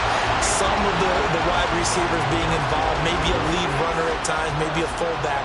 But all in all, those X's and O's on the grease board that look so nice, that turns into a jumble in real life. And these guys have to know what to do on the run, on the move. They've done it well for them all year long. So 8 yards on the completion there, and that'll bring up a 2nd down in just a couple. Out of the gun, they'll look to throw. Got his man complete over the middle. That's Perry. The Saints going to call the first of their timeouts as they'll stop it with a tick under a minute to go before half. Throw left side complete. That's Perry. And he gets it inside the 35 and just shy of the 30.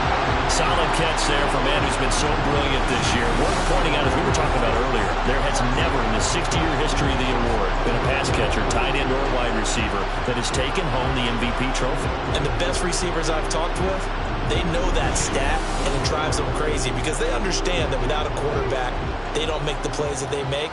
But they also don't feel like they get enough credit for bailing out some of the throws the quarterbacks make. Absolutely. Takes two to tango. Over the middle, he's got Mayer. Now we get a quick timeout called by New Orleans, number 2. So that means they're down to 1 remaining here as we head toward halftime. They'll look to throw again. That is caught by Olave. Touchdown, New Orleans. A great effort there as the first half is winding down. And the Saints will extend their lead here just before halftime. That score that they just gave up there, that's a tough one for their defense to swallow because they've had a tough time through the first 2 quarters. They really were determined to get a stop there, unable to do so. That makes their comeback hopes that much more difficult.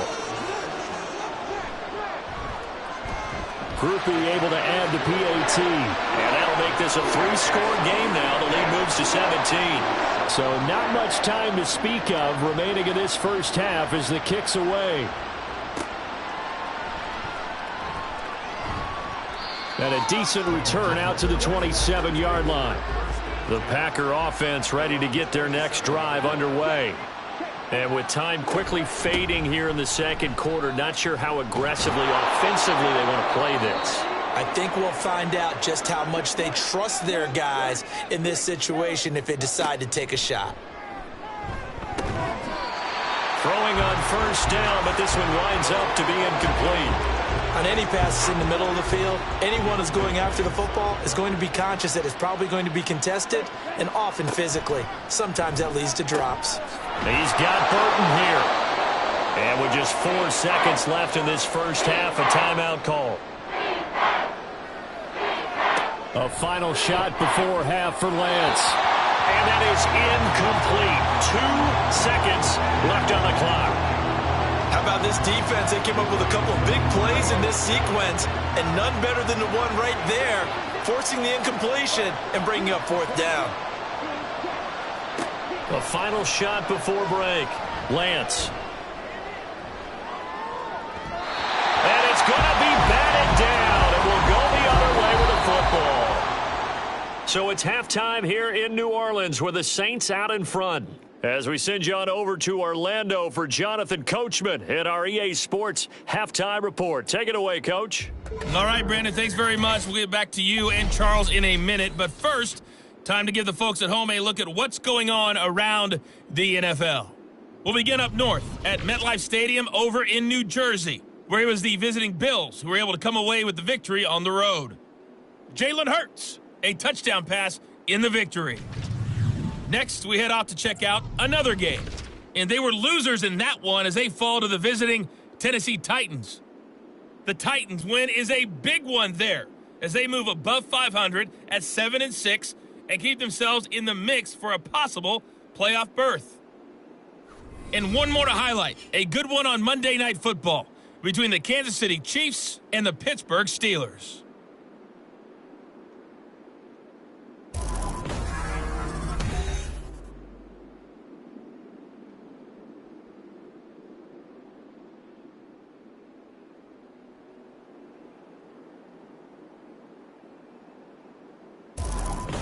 All right, Coach, thanks very much. Fine work as always as we welcome you back for quarter number 3. The Packers set to get the football first, and they are trailing on the scoreboard as we resume action, ready for the third quarter. And he had no room to run as he's tackled down inside the 20. Here's the Packers offense now getting set to start off this third quarter. And you have to think, Charles, down 3 scores already. They need to play an almost perfect second half to have a solid chance. And that absolutely starts with finding some way to put together a touchdown drive here. They need to be smart, fast, efficient, get the ball into the end zone, and do it again multiple times in order to have a chance to win this game.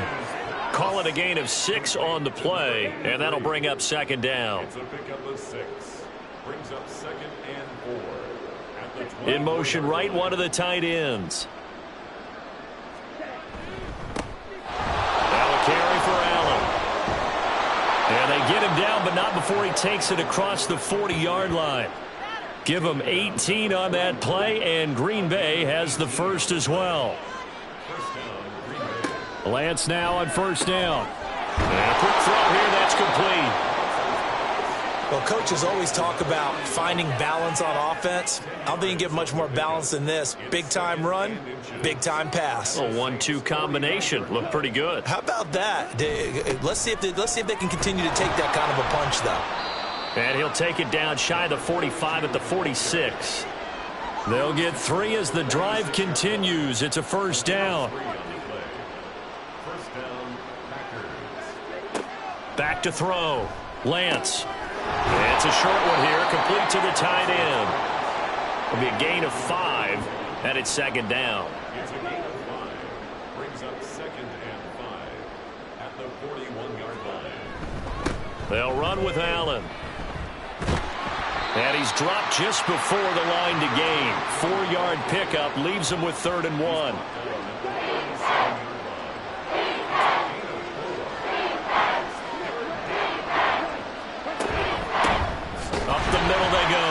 Singleton.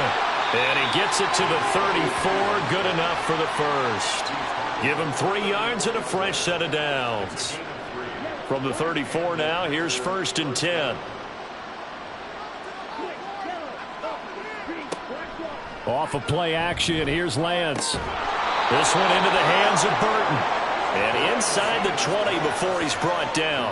He continues to deliver a first down here. He had 4 catches in the first half, and this one number 5. Well, we talk all the time about playing situational football, and right now I think the scoreboard is dictating what they need to do. Where they are in this game, they've got to push the ball downfield, take their shots, try and get big chunks of yardage in a short amount of time. That was a nice play there. Now he's got it, and he couldn't quite get there. Tackled down at the 1. That's interference. Defense. So they'll, of course, decline the pass interference there and wisely take the yardage. And I think defensively he's saying, I was getting away with that in the first half. Why are you making that call now?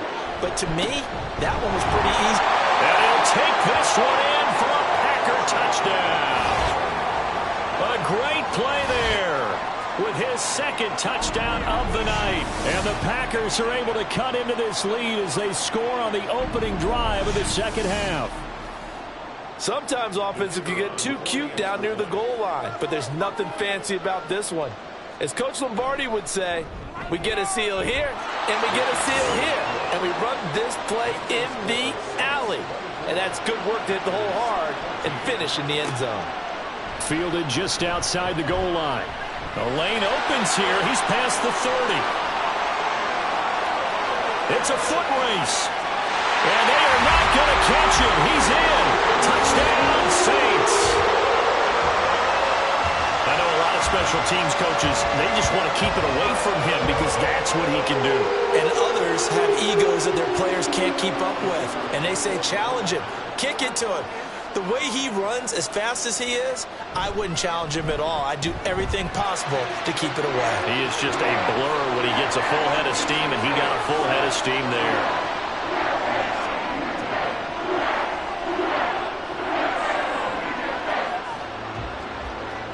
So now the other return teams out there as they'll try to duplicate what they just saw. This taken in right around the goal line. And no alley to be found. The coverage was solid, and he's dropped at the 18. The Green Bay offense now about ready to take possession here. They did what they had to do to start this third quarter, went down, got the touchdown to cut the lead, but the matching touchdown a moment ago, and we're right back where we started at halftime. Yeah, you're exactly right, partner. They had a little bounce in their step after scoring that first touchdown, but the defense gave one up, and that's the problem right now. Can they get better play from their defense while they continue to score on offense? It's 2nd and 8. Now Lance throwing on 2nd down. Firing quickly here, and that's complete. And he'll get this up past the 25 before he's out of bounds. This offense in desperate need of a conversion as they come up on 3rd down. Throwing now is Lance. Work in the middle of the field, and he's got a man complete. And he is going to have a Packers first down as they're able to get the 3rd down conversion. So from the 39 now, they'll come up on a 1st and 10. To throw, it's Lance. And that is going to be incomplete as he led him a bit too much.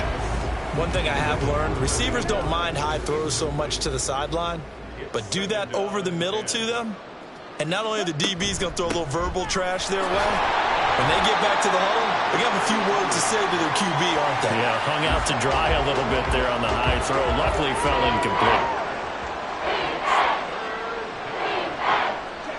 Throwing is Lance on third down.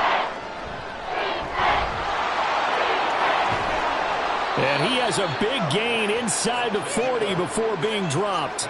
Excellent work there by Lance as he scrambles for the first down. He certainly isn't looking at the scoreboard out there because, to me, all he's concerned about is analyzing the field and making most of the time left in this game. Deficit's still there, but he's starting to hit them with some big plays.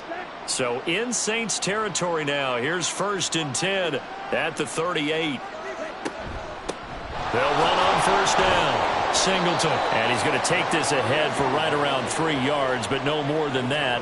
2nd down. 2nd and 7. Brings up 2nd and 7.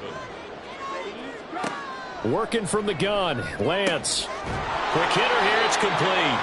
And this is going to be another first down as the tackle's made at the Saints' 24-yard line.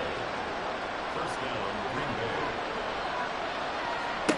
From the gun, it's Lance. Under pressure, and he'll go down. Sacked back at the 31. It'll be a loss of 7 on the sack, and it brings up 2nd.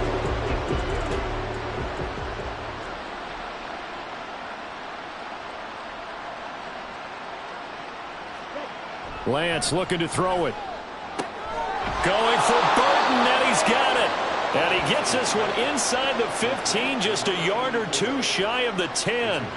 That'll put him at 95 receiving yards now as he's got a first down. But one of the ways that quarterbacks keep all the receivers alive in a play, never lock in on any one guy. Make sure you keep your eyes moving, scan the field. And here he finds the open guy for a nice pickup.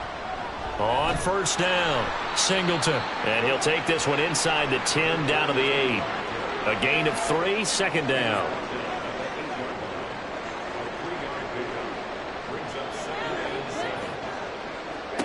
Now Lance going to throw.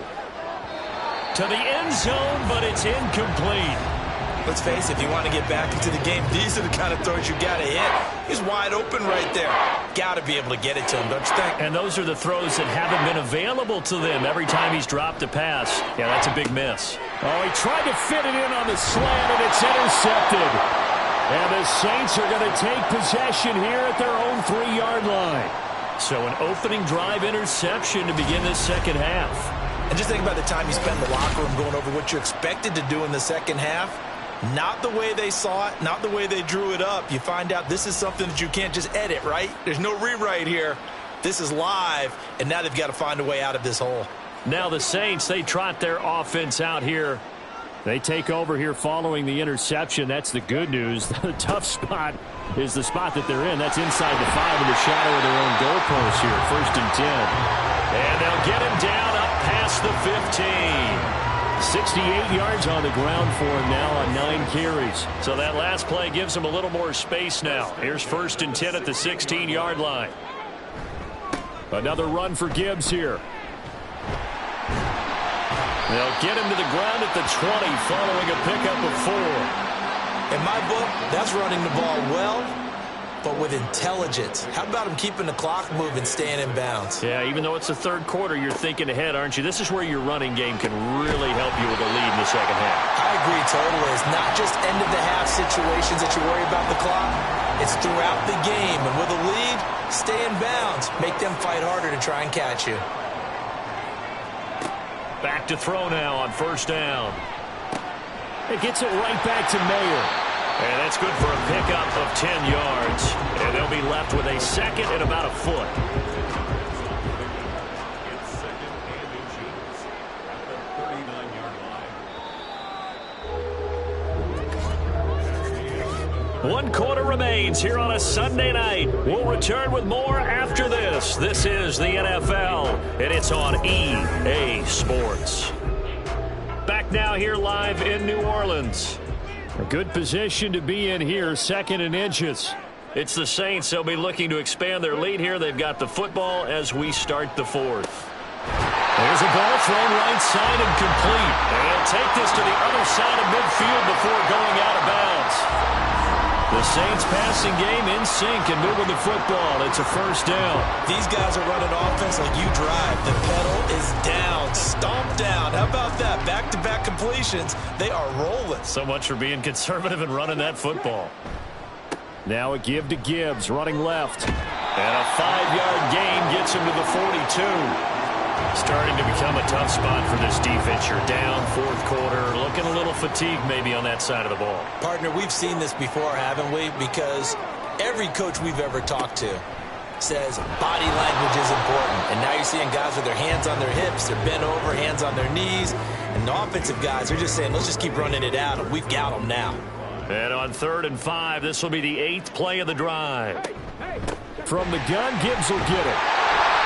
And he's going to have the first down, yardage to the 35. It's an 8-yard pickup and leads to a new set of downs.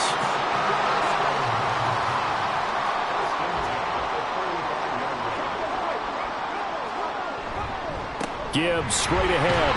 And not a whole lot of room to operate there on the first down run. He gets maybe 3. And hold on here, because on that last run, it looks like we have a player who was shaken up.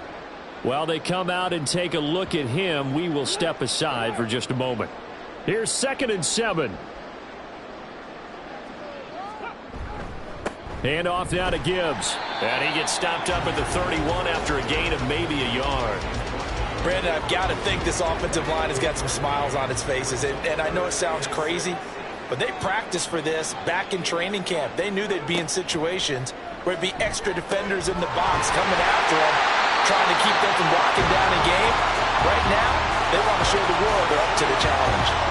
50 catches for him now on the year. He's got a first down. He's been the go-to guy. They needed a big play there on 3rd down. Went his way. It worked out. Doesn't matter whether they've scouted it or that they think he's going to get the ball. He has a knack for finding his way open and completing the connection.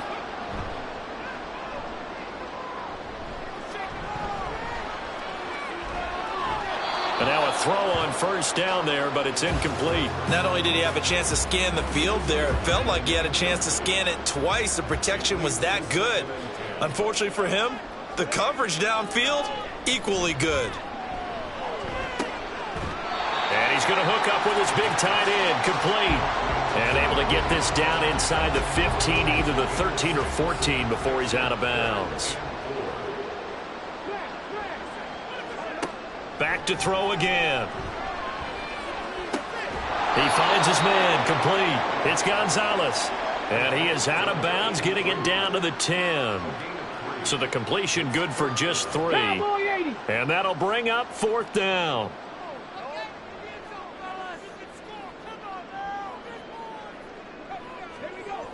Again, he'll drop to throw. And he's got him. It's caught in the end zone. Touchdown, New Orleans. Michael Mayer from 10 yards out. And the Saints add on to their lead, and it's looking like that win streak is going to extend another week.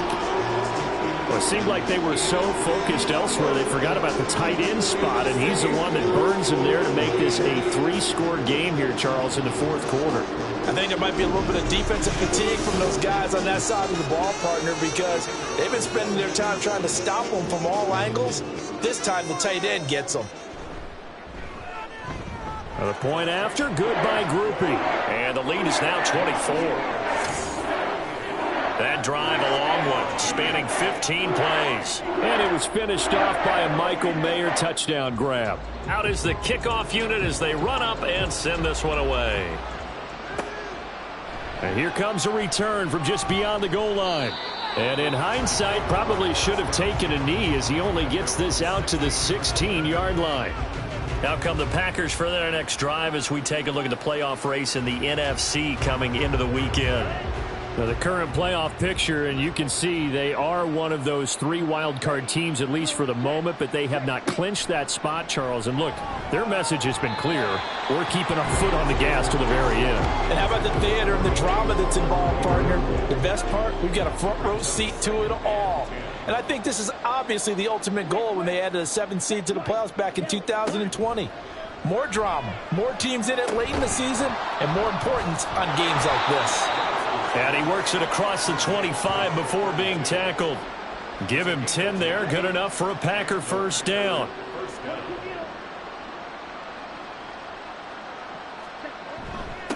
Now a handoff up the middle. Singleton. And nothing much materializing there on the first down run. He'll get a couple, and that's it. Second down, 8 to go from the 28. Here's Lance.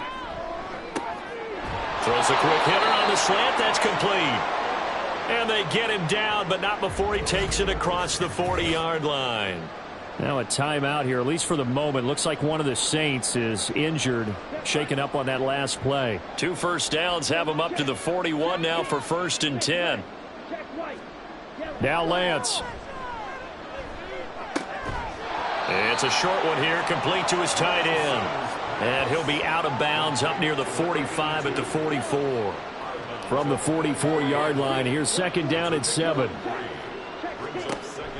Looking to throw. Lance. Well, the trials and tribulations of being a quarterback in this league, it's tough. It's got to be wearing on him out there. Well, he has been sacked a number of times. He had an interception, so I'm going to give him a skosh of credit for hanging in there and trying to make something happen, despite the amount of pressure he's been under this entire game. Lance. It's a short one here, complete to the tight end. And he's going to be taken down here, still a couple yards short of the first. Give him a gain of 5 on the completion, and that's going to make it 4th down. Desperation time here. Lance. He's got his target. That's complete. And he is brought down, but not before reaching the 30. Now, no reason not to try it there, and they do indeed convert on 4th. Again, it's Lance. He finds his man, complete. That's Burton. It'll go as a gain of 4, and it'll be 2nd down. A gain of 4. It's now 2nd and 6 at the Saints' 26-yard line. And Lance now to throw. Firing quickly here, and that's complete. And they just keep marching right along. First down on a pickup of 8 there.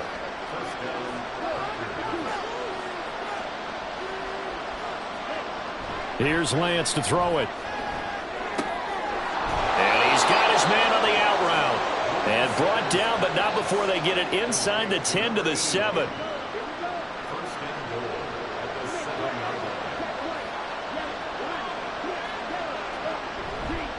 Now Allen. And he is going to be stopped cold behind the line of scrimmage. It's a loss of a yard there, and now 2nd down. I think this offense, specifically this running game, they're going to have to find a way to turn the page because they haven't found a way to run it effectively thus far, and it's cost them. Lance to throw on 2nd down here. He's going to leave this for his running back. It's complete. And this is going to result in losing yardage. They're driven back to the 8-yard line. This will wind up a loss on the play, and that will lead to a 3rd and goal. As a defense, you're more balanced when you're in zone coverage because you're able to keep your eyes on the quarterback and see the play develop in front of you. You're able to keep the quick pass in front of them and stop it right at the line of scrimmage. And the stop will come inside the 5 at the 4. Well, it certainly appears to me that the defensive guys are starting to look a little bit tired while he still has some fresh legs. Not the biggest gain we've seen on a scramble, but still some positive yardage on a play that initially looked like a sure win for the defense. A field goal does you no good, so they're going to stay out there and go for it on 4th. And they'll go for it. Lance. And he's brought down. Can't do anything with a football. It's a sack and a turnover on downs.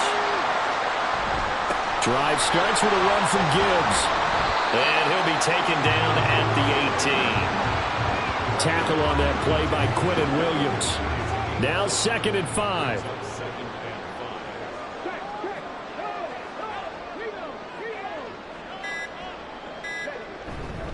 They'll go again with Gibbs. And they'll bring him down at the 27-yard line.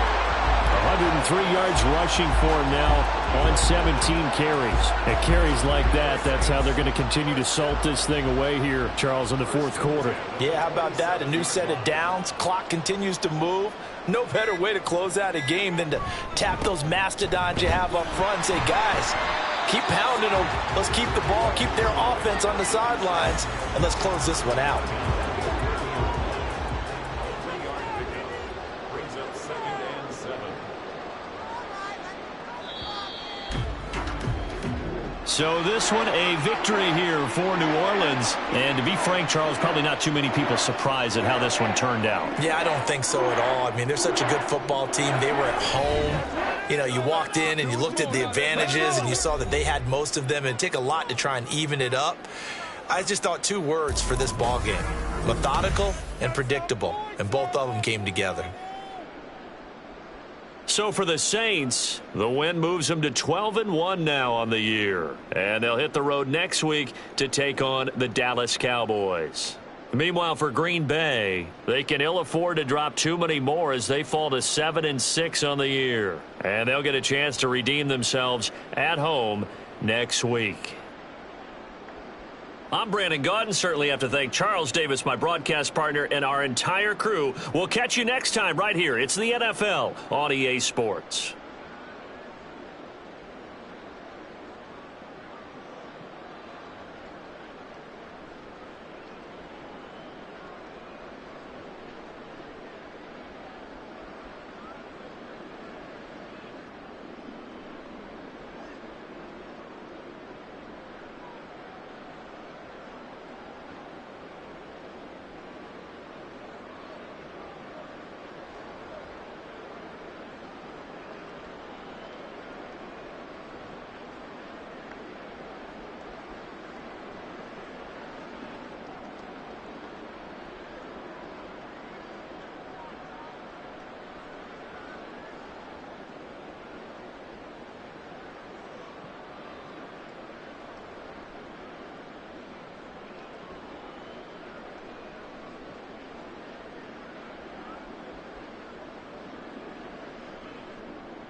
It's the NFL on EA Sports. And coming up, it's the 49ers, leader at quarterback. After his last game, he's now across 3,000 yards for the season. It's the 49ers and the Vikings. And it's all up next on EA.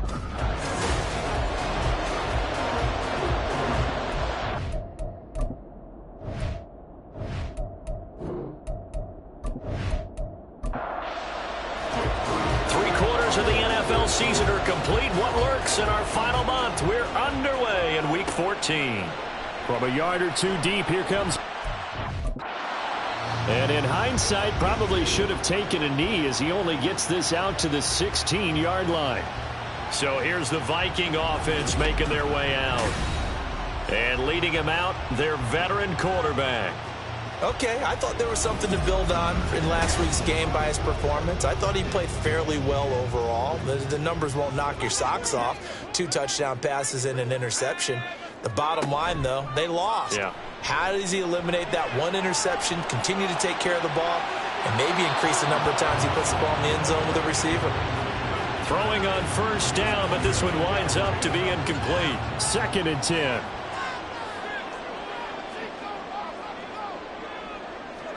Purdy now to throw. And he goes down. It's a sack. They get him back at his own 3-yard line. The defense rising to the challenge and setting him back on the sack. All right, partner, I'm going to be Captain Obvious right here. Not the start you're looking for offensively, right? Incomplete pass followed by a sack. And when he went down, it looked like that right ankle got turned, but thankfully he popped up okay, and they breathed a sigh of relief on that sideline. And I don't think this is the script they had in mind for their opening drive. This is 3rd and long.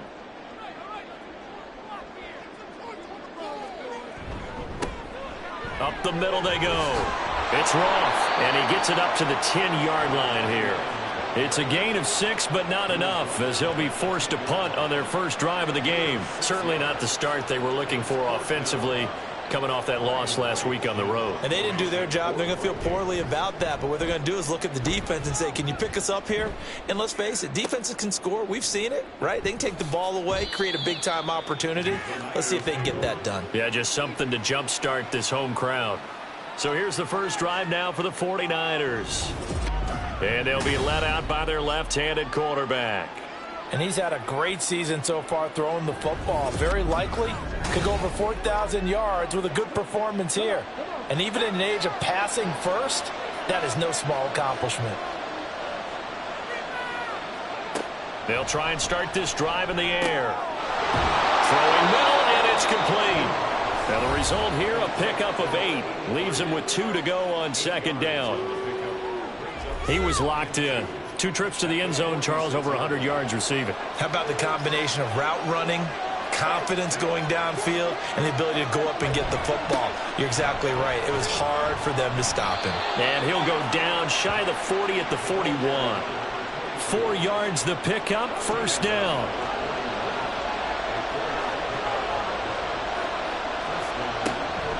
Right back to Dixon. And a good push up front, and he's able to navigate his way down inside the 30. Holding offense.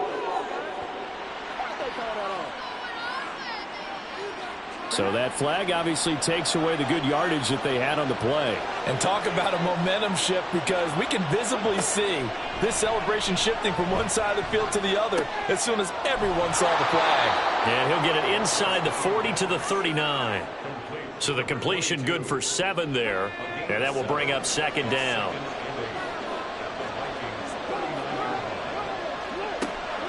He'll look to throw. Fights through it. And he's going to get this inside the 30. Nothing open downfield. He keeps it himself for 11 and a 1st down. That's the first time he's called his own number, but he's got to be overjoyed with the results. He wasn't just going to settle for a modest gain. To me, he was determined to come through with a big message to a defense that slept on him in the pocket. So give him 2 yards there on the completion, and it's second down.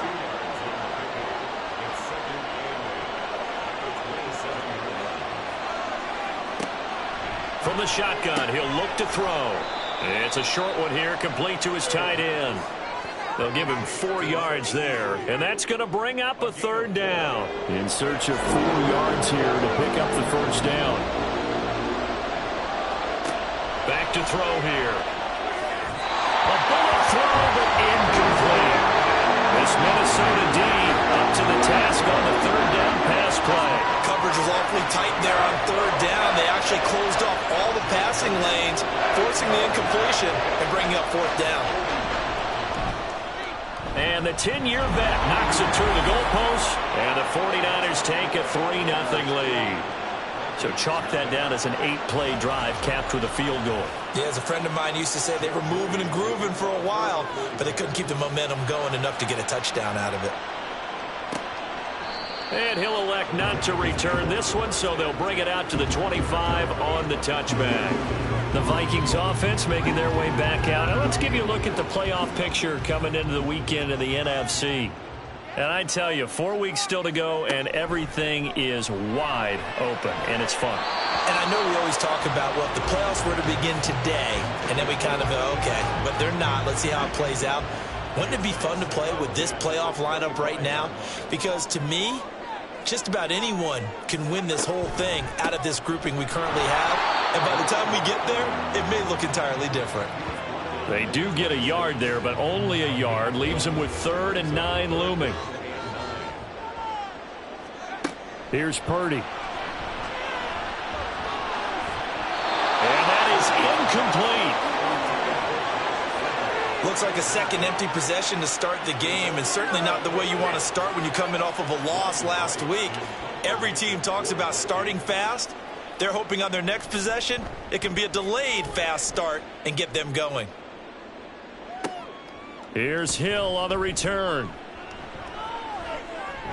Shreds him with a stiff arm. And he gets this to the other side of midfield across the 45 before going out. A great return there, bobbing and weaving his way for 31 yards. And the Niners set up well. They take over 1st and 10 on the short side of the field. Back out there comes the 49ers offense ready for their second drive. They've got a 3-0 lead and the football as they start 1st and 10. They'll come out throwing here to start the drive. That's complete. It's Collins. And they'll wind up getting this one all the way down inside the 20. That one goes for 24 yards. They had to settle for 3 last drive, hoping this second go-around ends in 6. In good position, 1st and 10. And a quick throw here, that's complete. And they'll work this down to the 15 for a pickup of 4. Now a 2nd and 6.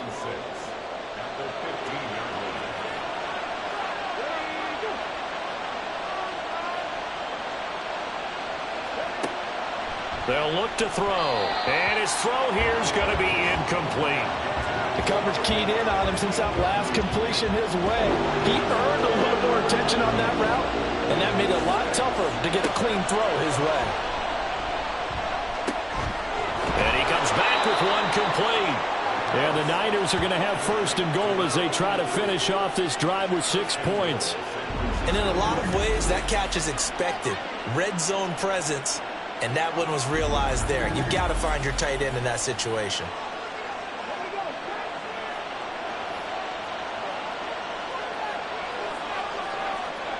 They'll stick with the passing game as he looks to throw. And it's complete. In the end zone, touchdown 49ers. Effort there. His 4th touchdown on the year. And the Niners add 6 to their lead. And in the red zone, I guess this is why you have a guy like that on your roster. Without a doubt, and if you have him, you use him because he's a guy who's going to win just about every time. I don't care what the coverage is. Jake Moody now for the point after.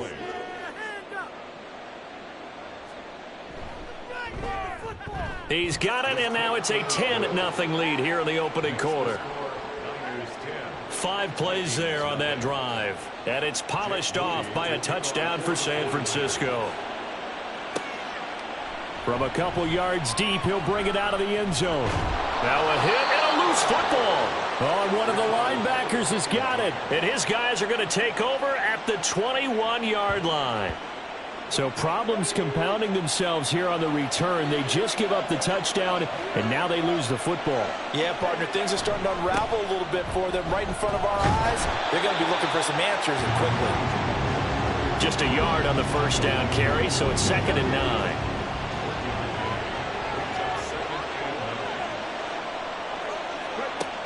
Now they'll throw here out of the gun. And he whips that one incomplete there. I see the surprise in your face there, partner. That is a rare incompletion from him. He's been on point this entire game. He has percentage completion-wise way up. Not that time.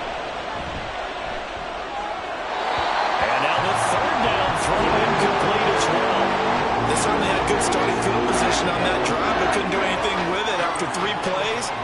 Have to admit that that's a disappointing end to excellent field position. When that drive started, they had 6 points that they were thinking about. And his kick is indeed good, and that will extend their lead even further. So the big return had him fired up, but in the end, the offense stalls out. They only muster 3. Yeah, the excitement was there after the return, but they didn't move the ball at all after that. They didn't even get a first down. And not willing to risk another fumble, he'll sit on this one. It's a touchback. But the football going back to the Vikings offense. And they are back down to 500 following the loss last week. Consistency has been a real issue for them so far. Brandon, you almost don't know what team is going to show up every week. I mean, there's no consistency with this ball club at all, and if we feel that way, I know it frustrates the coaching staff, and it also has to frustrate the key leaders in the locker room. They got to figure out how to get coordinated. Purdy will set up to throw it here. Over the middle, complete. That's Carter. And they'll get it up just short of the 45 at the 44. 17 yards, first down, Vikings. He missed on his first 3 passes, was 0 for 3. Now gets a connection. Maybe that'll get him going. Yeah, it wasn't a time for panic, but there was some concern because once you start in a certain pattern, you're wondering, can you get out of it? And that flips the other way, too, when you're throwing it really well. In this case, now he's got his first completion. They think he might be off to the races. From the 47 now, they work with a 2nd and 7.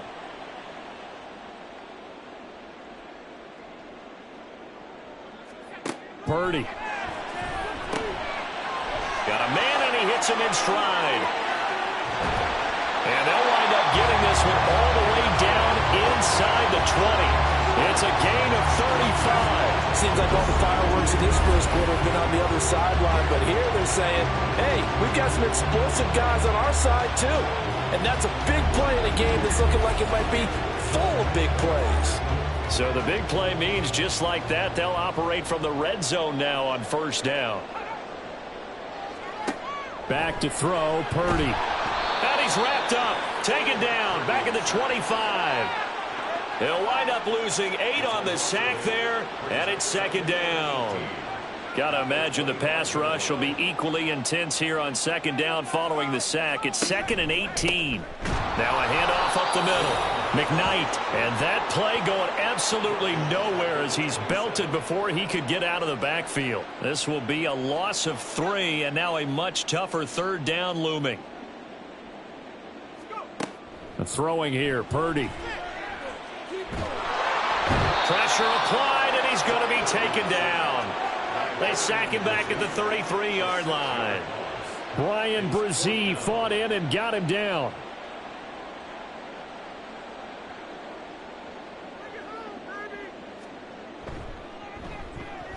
And this is right down the middle as he puts it through. And they will indeed get on the board here, but still trailing. It's now 13-3. So that kick gives them their first points of the game, CD. And it comes on the 3rd drive, but hopefully for them that's a spark that gets that offense going. Yeah, and I would say if you're the offensive play caller, as you look at your sheet, You're trying to find that part on there that unlocks bigger points. They've struggled with a few drives so far, finally got 3 out of it. How do you find the end zone? That's what he's searching for now.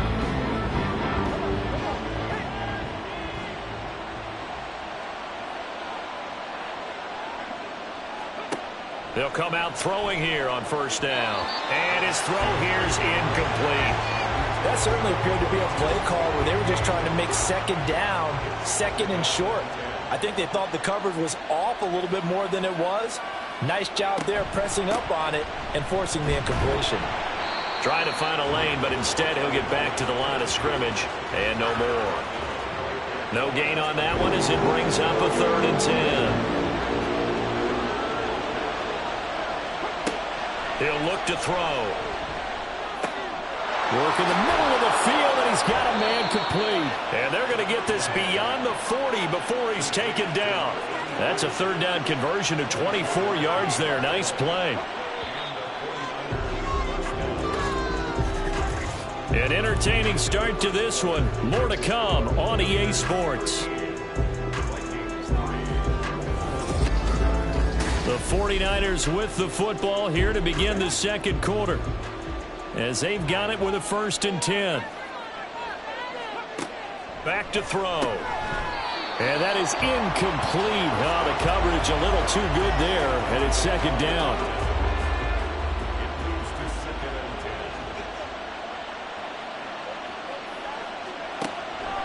Now back to throw. And his throw is going to be incomplete. That open man that time, man, to put a little too much heat on it, don't you think, partner? Absolutely, just needed a touch more air under it. Instead, he fired an absolute bullet. Back to throw again. And he'll be taken down, but not before he gets into enemy territory. Nothing open downfield. He keeps it himself for 11 and a 1st down.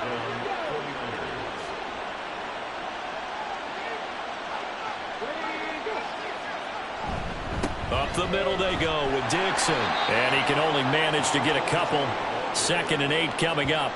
The Niners hit 9-3 here on the year. And they coming on a pretty good roll here. Winners of 3 straight. And I thought that they played pretty well last week. Their execution, their discipline, their resilience, all on display in that victory. And this is going to turn into another 1st down as the tackle is made at the Vikings 28. And give him 17 yards that time as that'll move the chains. Good strong throw and catch right there. And so far in this game, the alleys have been open for them to get completions, and they're taking advantage of it. Back to throw now on 1st down. And he maybe makes it back to the line of scrimmage. That's it. It won't be a sack, but it's no gain, and it brings up 2nd down.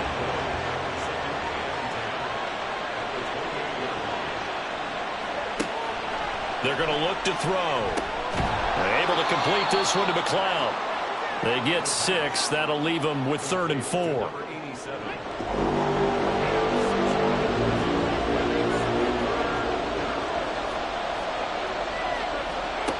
Out of the gun, they'll look to throw.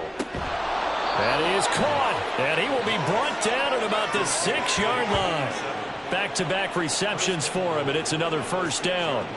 Everything's going right here in this first half, and they've got a good lead, and part of that can be attributed to their success on 3rd downs. This is another conversion here, and they can look to really open things up now with this 1st and goal. Give him 2 yards on that one. 2nd and goal now.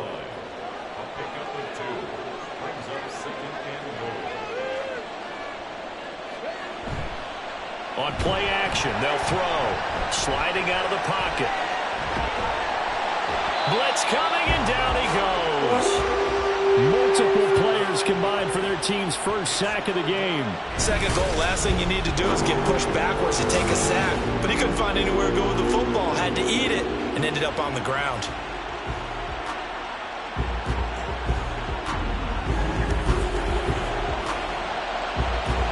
Following the sack, they go from the 13 on 3rd and goal. They'll look to throw here. And probably the wise decision there. No one open. He just throws it away. And that keeps the field goal on the table as it's 4th down. And Jake Moody now on for the field goal. From the right hash here, should be an easy one. And his kick is good. And the lead stretches. 16-3 now. So he's been a busy man here in this first half. That's 3 field goals for him now. And not just 3 field goals, but 3 for 3. So even though the offense has struggled a bit putting it in the end zone, they've still been able to come away with points due to his leg. This taken in at the goal line. Oh, a good return up past the 30. Minnesota's offense takes over possession. It's been very much a slow start for them. 3 drives and just the 3 points, CD. Yeah, if you're into the points per drive ratio, that answer is 1. And that's not going to get it done in a ball game. They've got to find a way to finish these drives in end zones, not having balls go through goalposts. Give him 3 on the keeper there, and it is 2nd down. It's a pickup of 3. Brings up 2nd and 7. Now Purdy. It's a short one here, complete to the tight end. The result, only 4 yards there on the play. And this will wind up being a 3rd and 3. Purdy looking to throw. He's got his target. That's complete. And he will have a Vikings first down, and he was able to get it by plenty. A gain of 8 on 3rd and 3. And that one was a lot of fun right there because that was the game within the game. 3rd and short, blitz was on. What's the key for the quarterback? Get out of your hands in a hurry. And that was a quick little completion. Got the job done for a first down. They'll run on first down. McKnight. Oh, he shifts past him. Well, they nearly sprung him that time as he takes this all the way down to the 37. He'll get 15 and a Vikings first down. I'm okay with the call there. In fact, I actually like it. I know they're down a couple of scores, but the running game worked in that situation. I would continue to go in that direction.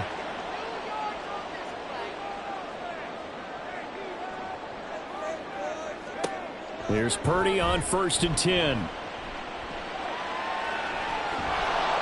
It won't be a sack, but it's no gain, and it brings up 2nd down. Like it's been this negatively as he just got back to the line of scrimmage. But when you really analyze it, he took away a big play for the defense, made it an uneventful run because he avoided a sack and didn't lose yardage. That's to the right sideline, and it falls incomplete. And now they'll stop play here, at least momentarily. A member of the Vikings in some discomfort after that last play.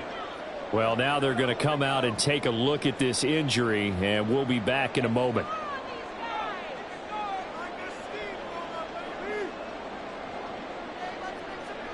Purdy with it on 3rd and long.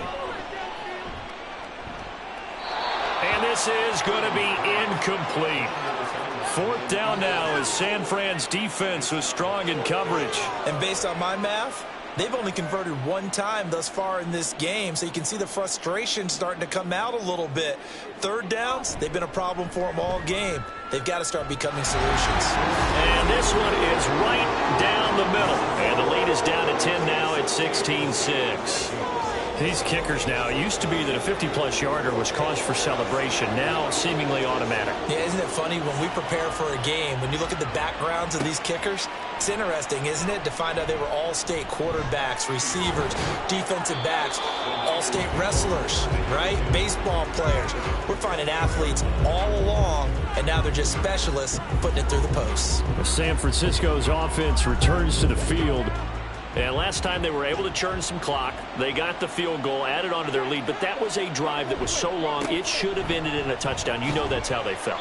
And we'll both be headed to the airport after the game, but we probably should go to the post-game press conference because someone's going to ask the head coach about this drive, and he's going to profess that he was happy to get points, and we know that's not true. Yeah. Okay, after this type of a drive, not getting a touchdown, a huge disappointment. Offense. And maybe they were coming with a blitz that time, and it caused a jump. I think if we saw it, you know that they saw it. Might have been a little discussion down there. Bad guys coming. Pick them up. Pick them up. And someone jumped. Off the play fake, he'll look to throw. He's got his tight end on the corner route. It's complete. And he'll have it past midfield almost to the 40 before being taken down.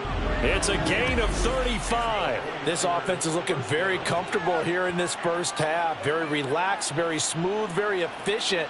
No wasted motions. Things are definitely going their way, and they continue to move the ball downfield. So the big play gets him across midfield now for 1st and 10. Now a throw here, hauled in. And past the 35, he'll be dropped a yard or two shy of the 30.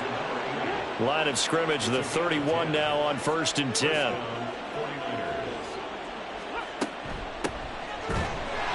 And he is met in his tracks behind the line of scrimmage. A full 5-yard loss that time. It's going to make 2nd down pretty tough. I thought he did a nice job there setting an edge and make sure nothing could get to the outside. But he decided that wasn't enough for him. Worked his way back inside and made the tackle on the ball carrier. On 2nd down, it's Dixon. Oh, that's just not fair, and now room to run. He's brought down in the red zone at the 18 after a gain of 18. 1st and 10. So from inside the 20, here's 1st and 10 at the 18. He'll look to throw. Over the middle, that's caught by McLeod. And he'll be taken down after a pickup of about 7 as the clock will stop here for the 2-minute warning. That's good. The completion there for 7 yards, and it'll be 2nd down.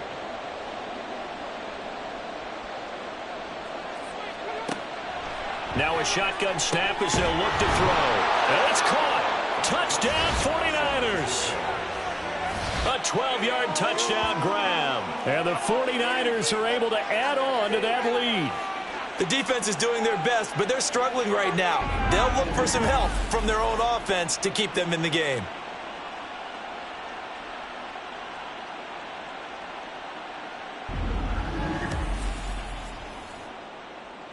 Extra point try now for Moody.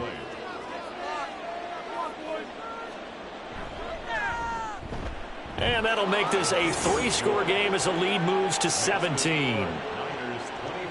So that drives 7 plays in length. And the end result for the 49ers, a touchdown. And not willing to risk another fumble, he'll sit on this one. It's a touchback. And now out comes Minnesota. They've been settling quite a bit. They've been able to move the football some, but they've just been settling. That's one of the reasons they're down on the scoreboard. I love that word you picked, settling, because nowadays in this NFL, you're thinking touchdown almost every drive because everything's so high-powered. Yeah, you'll take the field goal, but you always feel like you're leaving points out there when you don't put it in the end zone. They'll be trying to put it in the end zone here on this drive. And that one incomplete, but now a penalty flag coming in late. That might be PI. Defense. Trying to defend the out route there, got the PI call. And you know what's difficult about that one is sometimes you want to make the undercut move and go for the football, and other times just want to hang on the upfield shoulder and make the tackle. I think he got caught in. And that's caught inside the 30. And he'll be brought down right on the edge of the goal line at about the 1-yard line. A big play there for Minnesota. 61 yards. That's how you put field position. What a play right there. That nearly went the distance. Credit this defense for not giving up. They get him down just short of the goal line, but the damage is done. It's going to be 1st and goal from an ideal position. This is 1st and goal and a golden chance to get a score back here before halftime. And the reinforcements come in as they're going to stop him behind the line. It's a loss of 5 there, bringing up 2nd. Defensively, he has been a presence in their backfield in the first half. Had a sack earlier, and now he comes up with a big tackle for a loss. Out of the gun, Purdy. Throw right side complete to Carter. Touchdown, Vikings! A 5-yard touchdown. And the Vikings get a late score here in the final minute of the first half. Well, that touchdown certainly helps, but they've got to go ahead and convert, get to the half, and figure out how to keep chopping down this lead in the second, don't they? Yeah, they still need to regroup, and they still need to end the second quarter strong. A little bit of time left. Now the extra point.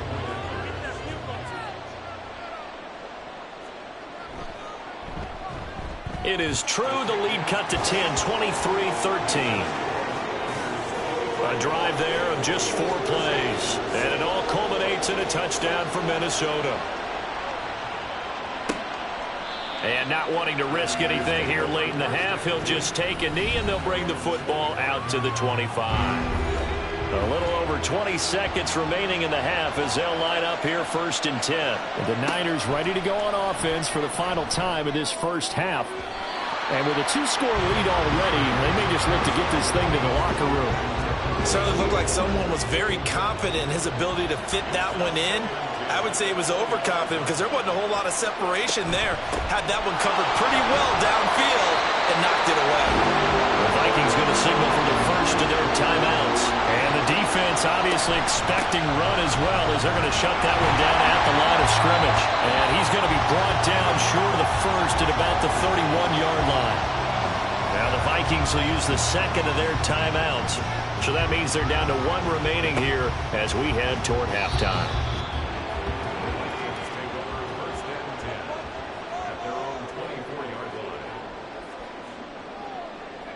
And with time running short here, they'll simply take a knee, and that should do it for half number 1. So we reach halftime here in a 10-point game. As we'll send you down to Orlando, and we check in with Jonathan Coachman for our EA Sports Halftime Report. Coach. All right, Brandon, we'll get back to you and Charles in a bit. But first, let's get to some of these scores around the NFL here in a busy Week 14. We'll kick things off with a rematch of Super Bowl 25. Buffalo making one of 2 visits to MetLife Stadium this year. This one to take on the New York Giants. And it's the Bills who have the lead in that one. Jalen Hurts has thrown a touchdown pass. From there, let's head off and check out a second game. And you can see, currently they trail in that ball game. The Titans trying to hold on and claim victory. Lastly, we head to the Gulf Coast and check on the Bucs at home in Tampa. And that game all tied up as they do battle with the visiting Lions.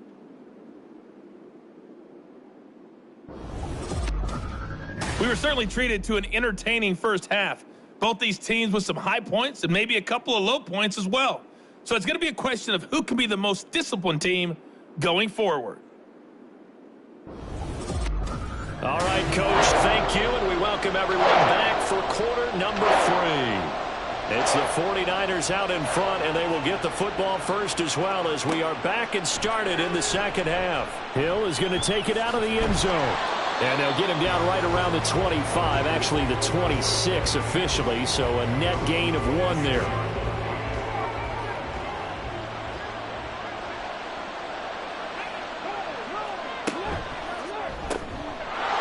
Quick hitter here, it's complete.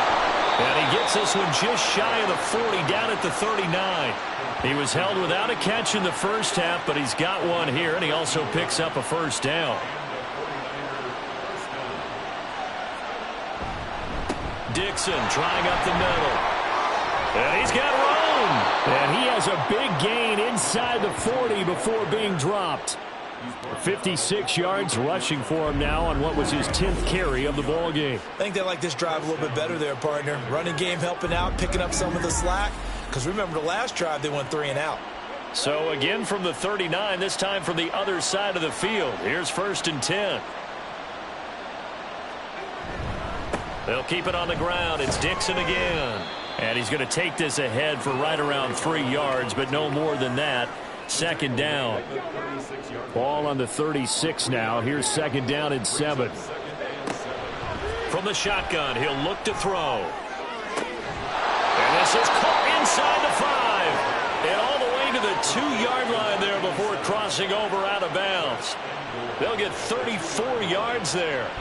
Another big play right there, and this is where, as an offense, you can really put the hammer down. You've got a double-digit lead, but those other guys, they've been hanging around. A touchdown here could put this game out of reach, and that's a strong step towards getting it done.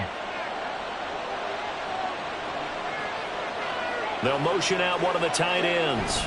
On 1st and goal, Dixon. And he'll take this into the end zone for a San Francisco touchdown. A great play there. with his 9th rushing touchdown on the year. And the 49ers take the opening kickoff of the third quarter and drive right down the field to extend their lead.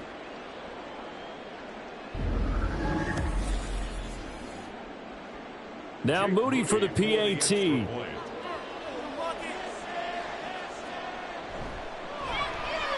And that'll make this a 3-score game as the lead moves to 17. The drive summary that time, 5 plays. And it's culminated by a 2-yard touchdown run. And here comes a return from just beyond the goal line. And he returns this to the 22. It's the Vikings' turn on offense. We get ready for their first possession of the second half.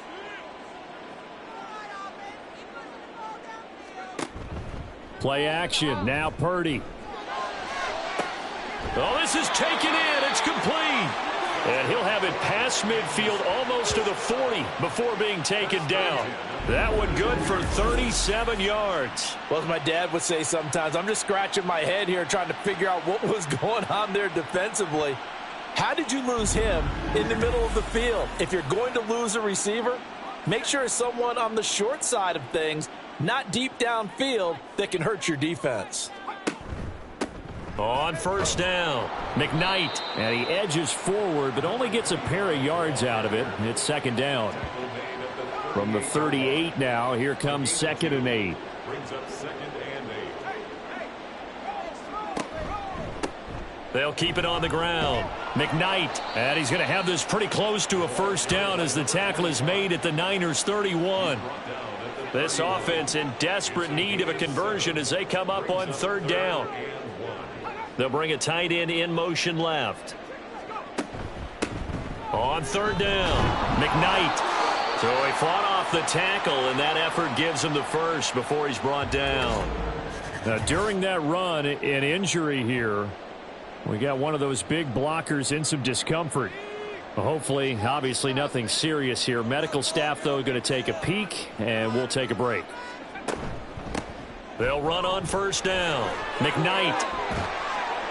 And a strong run there as he'll maneuver his way down inside the 15. It's a gain of 16, and the Vikings have the first down as well.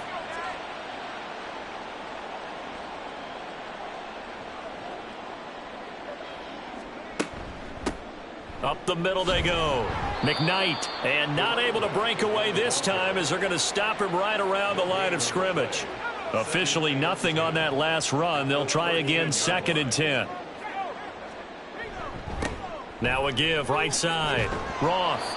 And he tried to bounce it outside, but they'll stop him behind the line. It's a loss of a yard, so it's back to 3rd and 10. You've got to figure the further they fall behind, the more you think that they'll get away from the run. They're trying to stick with it, but the results, they just aren't there. Now throwing on third down there, but he cannot connect. 4th down now as San Fran's defense was strong in coverage. Well, how about the coverage we just saw him break out on third down? Dime defense, blanketed the field with extra defensive backs and speed, unable to find an open hole to complete that pass. So the response to that touchdown on the other side to begin the third quarter. Look, just 3 points, but still a response nonetheless. You're exactly right about that, because I think you needed to answer back with something, even though it's not 6. Just enough to send the message that says, hey, we're not going away. Hill going to sit on this one, and it'll come out to the 25. The Niners set to take over on offense.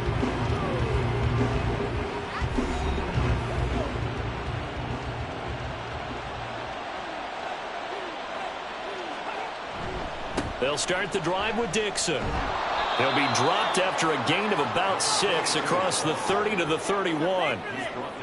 I think we all suspected that they were going back to him after he found the end zone on his last carry, and they kept the positive momentum going there. Another nice run by him.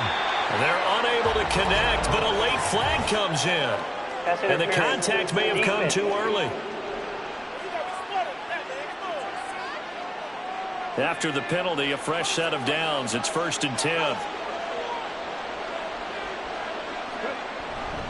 A play-action fake. They'll look to throw. Wide open receiver complete.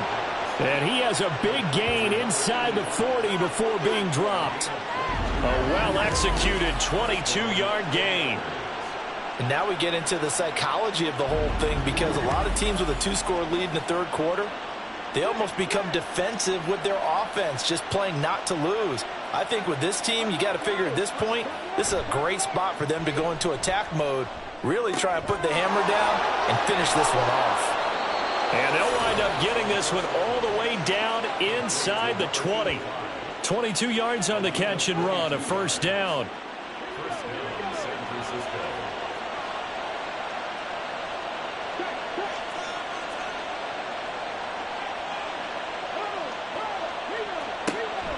Now they'll throw here out of the gun. And he hauls it in the end zone. Touchdown, San Francisco. A great effort there with his second touchdown of the game, number 8 on the season. And the Niners have moved out in front by 3 touchdowns.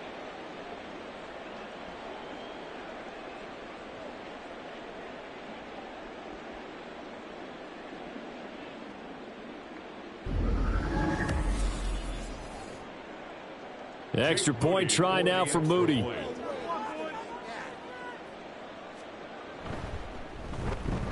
And the lead now to 3 touchdowns at 21 points. Just a 4-play drive that time. And it's polished off by a touchdown for San Francisco. So after the made field goal by Moody, he's back out to kick this one away. From a yard or 2 deep, here comes a return. And no chance to get away as they'll get him down at about the 17-yard line. And as this offense makes their way back out, NFC playoff race time, we give you a look at what's going on there. I kind of feel like they've reached a do-or-die point in this game, Charles. If they're going to try to pull off an impressive comeback, it has to start right here, right now. Yeah, now they've got a final chance to get out of this situation, but they also understand they've got to move the ball and move it fast. In addition, they need to save as much time so they can get 2 more possessions. On second down now, McKnight, 2 yards the loss, and now 3rd and 12. But if these guys are going to chop into that deficit, they're going to have to do a much better job in the run game. Caught behind the line of scrimmage, no yardage to be found. Here's Purdy now on 3rd and goal. He's going to loft this one deep left sideline. And that will be incomplete. Well, they weren't scared to let it fly, but it falls to the ground and brings up 4th down. I'm sure this isn't a novel thought, but maybe run some simpler routes instead of trying to get it all back in one shot. Defense certainly appears to be ready for them. Try and get it back little by little instead of in big chunks. Gets past one man. An 8-yard return there after a punt of 47. And the Niners will go on offense, 1st and 10. San Francisco set to go on offense once more. They're continuing to rock and roll, and at intermission, maybe sometimes you fear after such a good first half of a letdown, but that wasn't the case. And what I remember most about being in those situations is exactly what you're talking about. You almost have that sense of satisfaction. You're like, we're doing really well. I remember one time someone saying, winning's fun, but so is playing really well. Why would we want to do otherwise? That was the message, to keep the intensity up, to keep things going, and that's exactly what we're seeing here from this team. Yeah, it's helped them extend their lead. Well, they nearly sprung him that time as he takes this all the way down to the 37. 78 yards for him on the ground now, as he has been terrific here this afternoon. On 1st down, he'll drop to throw. It's a short one here, complete to his tight end. It'll go as a gain of 4, and that'll make it 2nd down. It's now 2nd and 6 at the 33-yard line. Running out of the gun with Dixon. Ooh, fights through, and now a crease. And finally down he goes as they work it inside the 10 to the 7. A big hitter there, a 1st down gain of 26 yards. He had his eyes on the end zone once he hit the secondary, but they're finally able to slow him down. Yeah, and I've got to look at this one from the defensive point of view. You just mentioned finally able to slow him down. They've got to figure out a way to make that at the point of attack, at the line of scrimmage, because once he gets through, he's shredding them. Now on first, Dixon again. And he's going to take it in. Touchdown, San Francisco. A great play there, with now his second touchdown of this third quarter. And the 49ers get another third quarter touchdown to add on to that lead. So it's a pretty good season he's putting together running the football. That now 10 rushing touchdowns on the year. And we know this is a passing league, and those numbers throwing the football, they seem to go up and up every year. But there's still something to having a reliable back you can count on in the red zone to bring things home for you. And that's what he's been doing all season long. Moody good with the extra point, and that'll increase their lead to 28. And not willing to risk another fumble, he'll sit on this one. It's a touchback. Minnesota's offense takes over possession. Well, we haven't exactly been treated to a nail-biter in this one, CD, and if they cannot score here, this one's pretty much all but over. Are you saying that you feel like people are starting to think about getting out of here, maybe beating the traffic in order to get home or to their final destination? Yeah, I don't think there's a whole lot of reason to hang around, especially if they can't score here. Yeah, you're right about that, because it has been pretty clear who the better team has been in this one. And in a league that we talk about every game being a one-score game as we go into it, watching this blowout, let's just say it's been unusual. Only a couple there as he'll be brought down about the 28. Defensively, we always know that he is tough in run support, and I think the way that he gets there is he understands what an offense is going to do before the ball's even snapped. A great job of scouting prior to the game. Then he rifles one, and that's going to be intercepted. And they'll set up shop in enemy territory at the 45-yard line.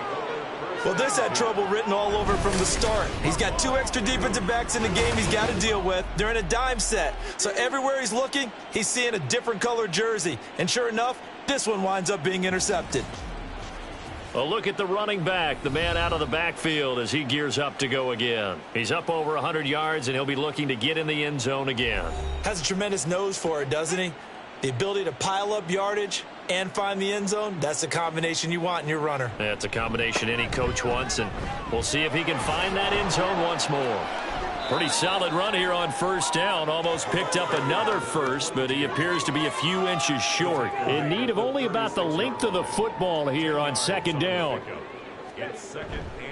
They stay on the ground with Dixon. And he'll go down here at the 35-yard line. Second and inches is oftentimes an invitation for an offense coordinator to take a big shot downfield because he feels like he can come back on third down and pick up the first down.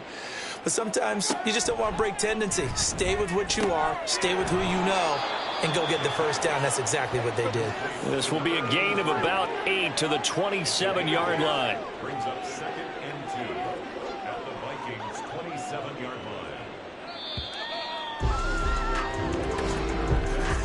And as they come to the line, they will not be able to get off another play as time has run out on this third quarter.